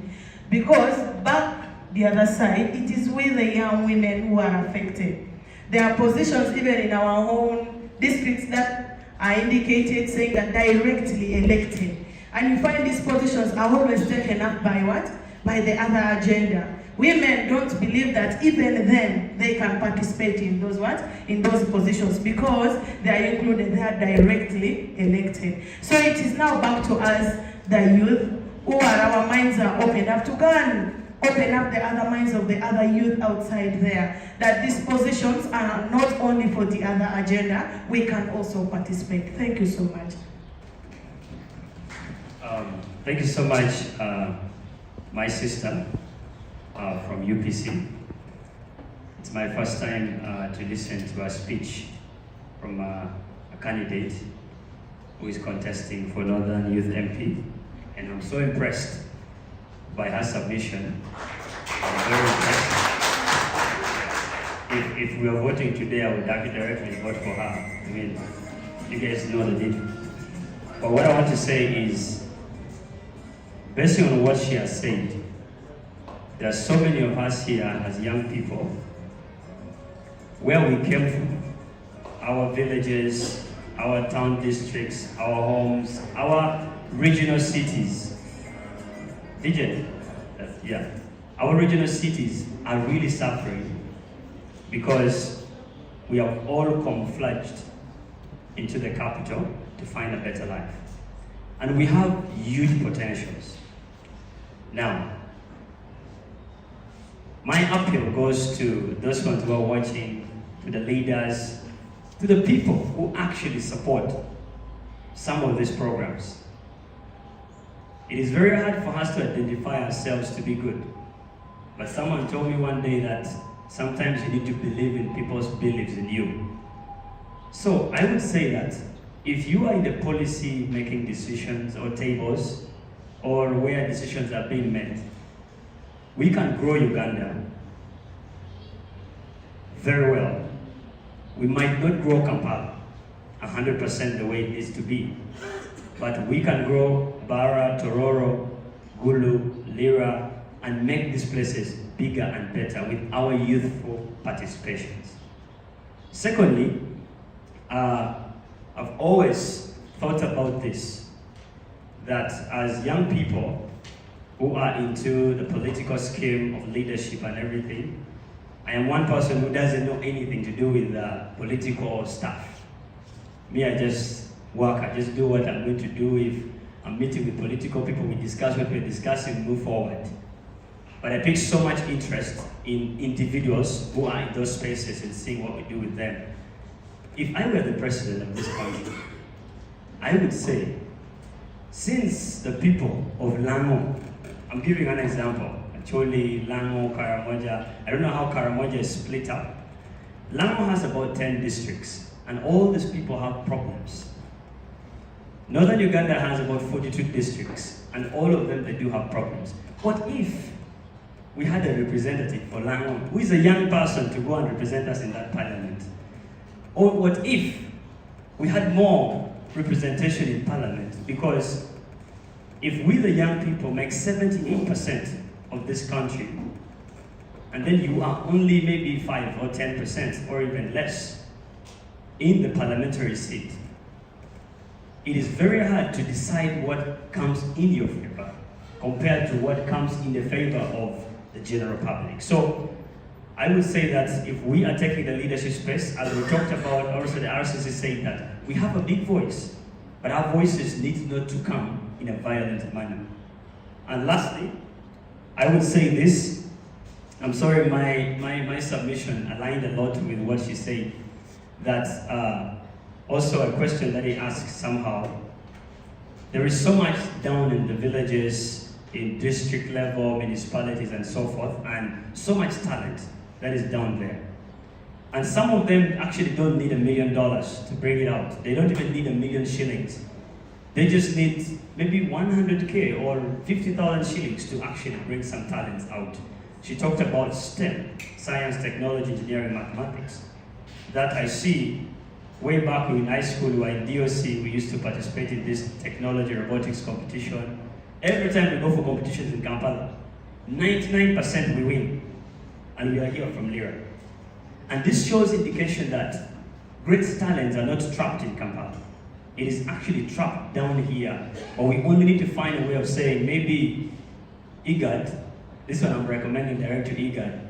If let's say Igad says, we want to support a STEM project in Lango, 10 schools to pilot with, can we pull 2 million? 2 million, I think, might even be 5% or 20% of someone's salary. 2 million, put it here. These people are there. We can make this region better. Someone said we have suffered, but we don't need to base on that fact. We need to see as leaders, as young leaders, what can we contribute? What can we pull on the table? It's not about what can you put in your pocket, it's about what can you bring to the people. Thank you so much.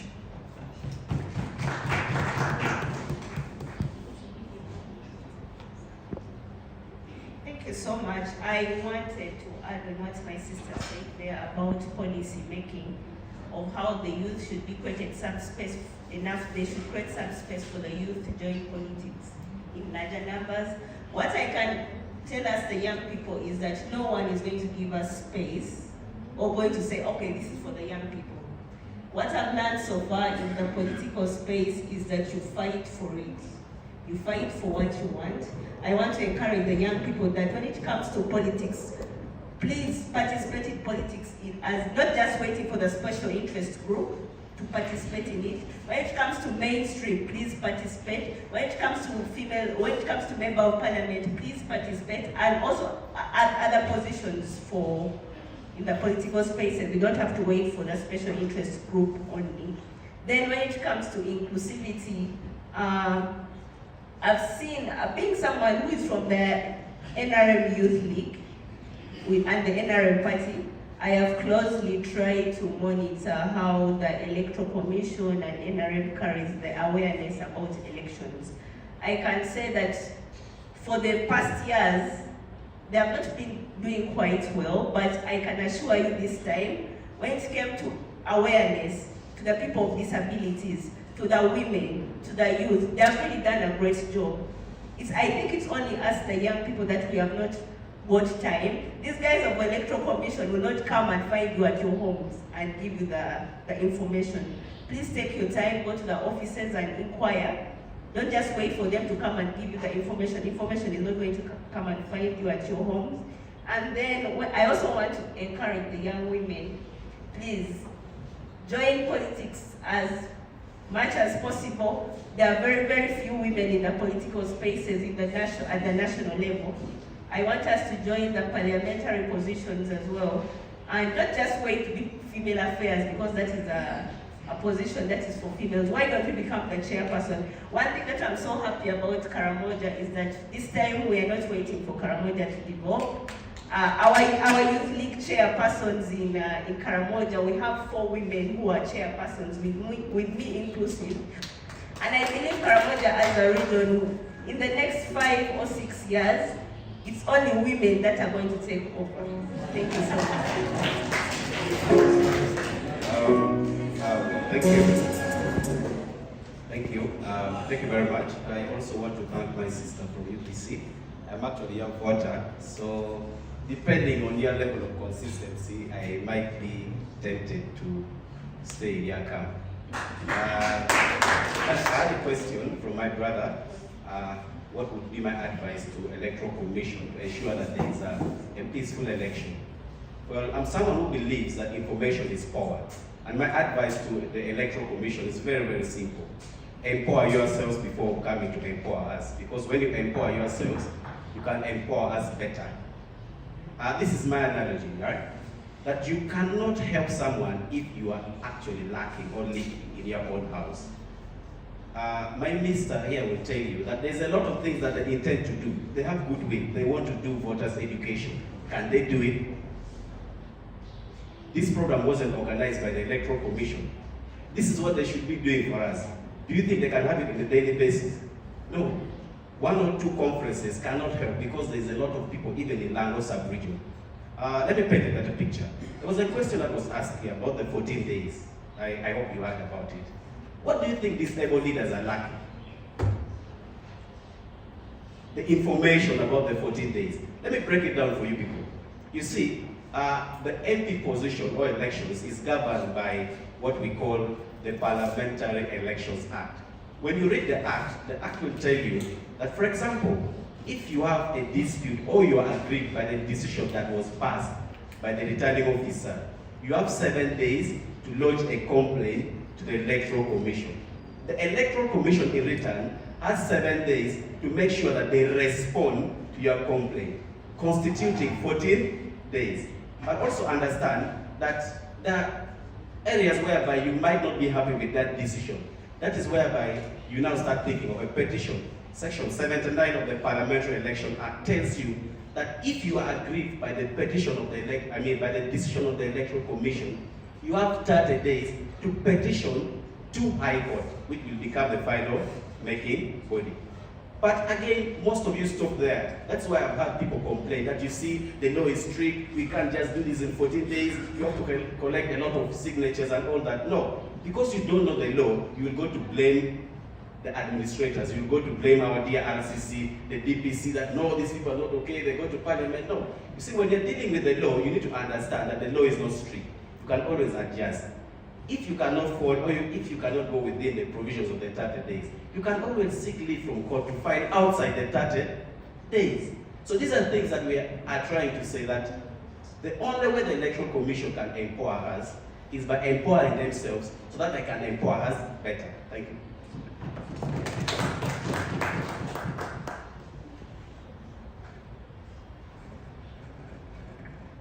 Thank you very much, my dear panelists, and as they take back their seats, I would request you to give them one more round of applause. And thank you. But also you can clap for yourselves for being such a wonderful audience. So you can take your seats and a good photo? Okay. Yes, for a group photo before they.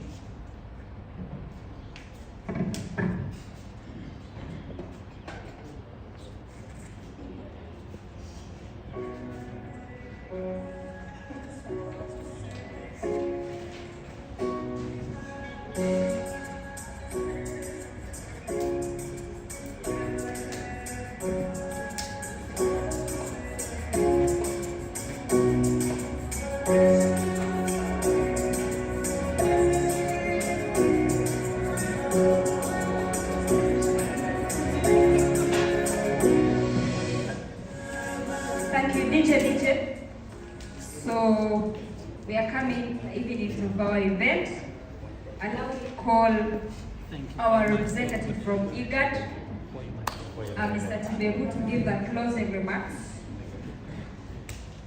who will help us call the RCC, being our host, to officially close our event today. So Mr. Tibebu, you're most welcome. Okay, the honor is to you, our RCC, to come and give us the closing remarks, and we call it an evening.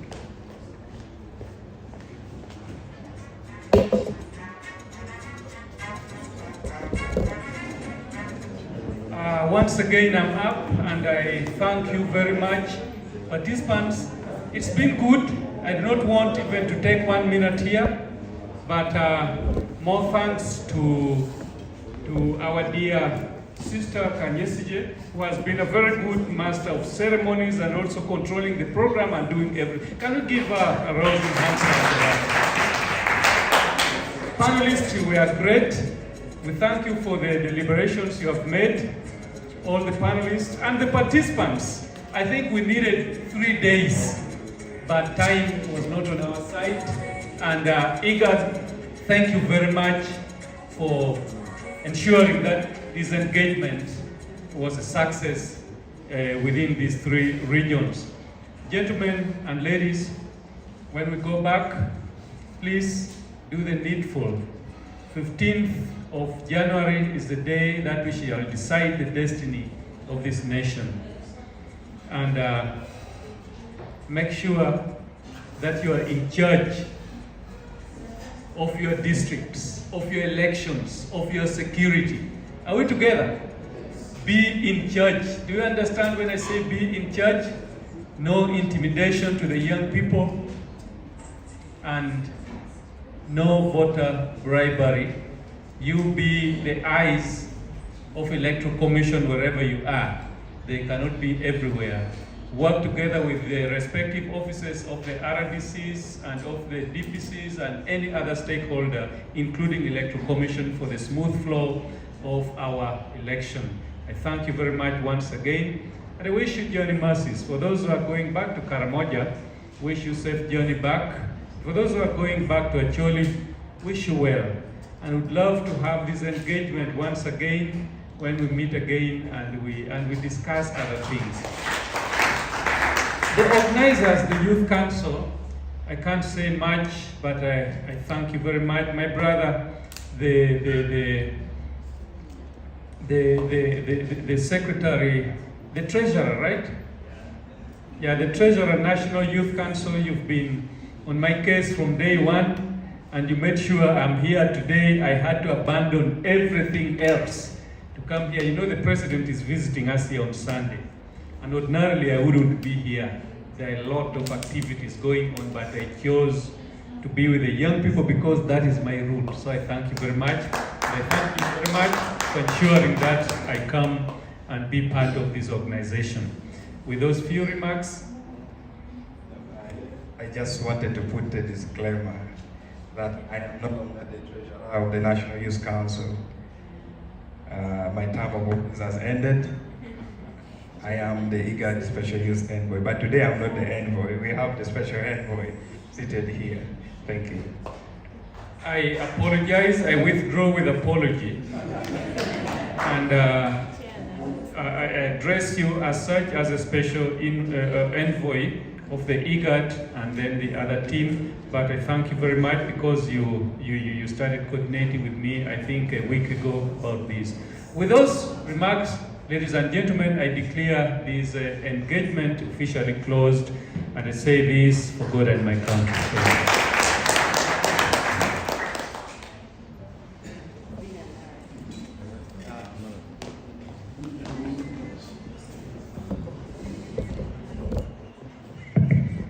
Colleagues, I would like to say thank you for the time and everything. When RCC, thank you so much. The team from Igad, thank you so much. Our chairman, the able chairman of the young people, my brother Daniel, thank you so much. The Electoral Commission, agree. We deeply honor your presence. Thank you. And the Igad Youth Envoy for today, she traveled at night. She arrived here in the morning and she's not dozing. Thank you so much. The political candidates, those who are aspiring, my sister from UPC, and then Kanyese Jemasi. Thank you so much for honoring this invitation.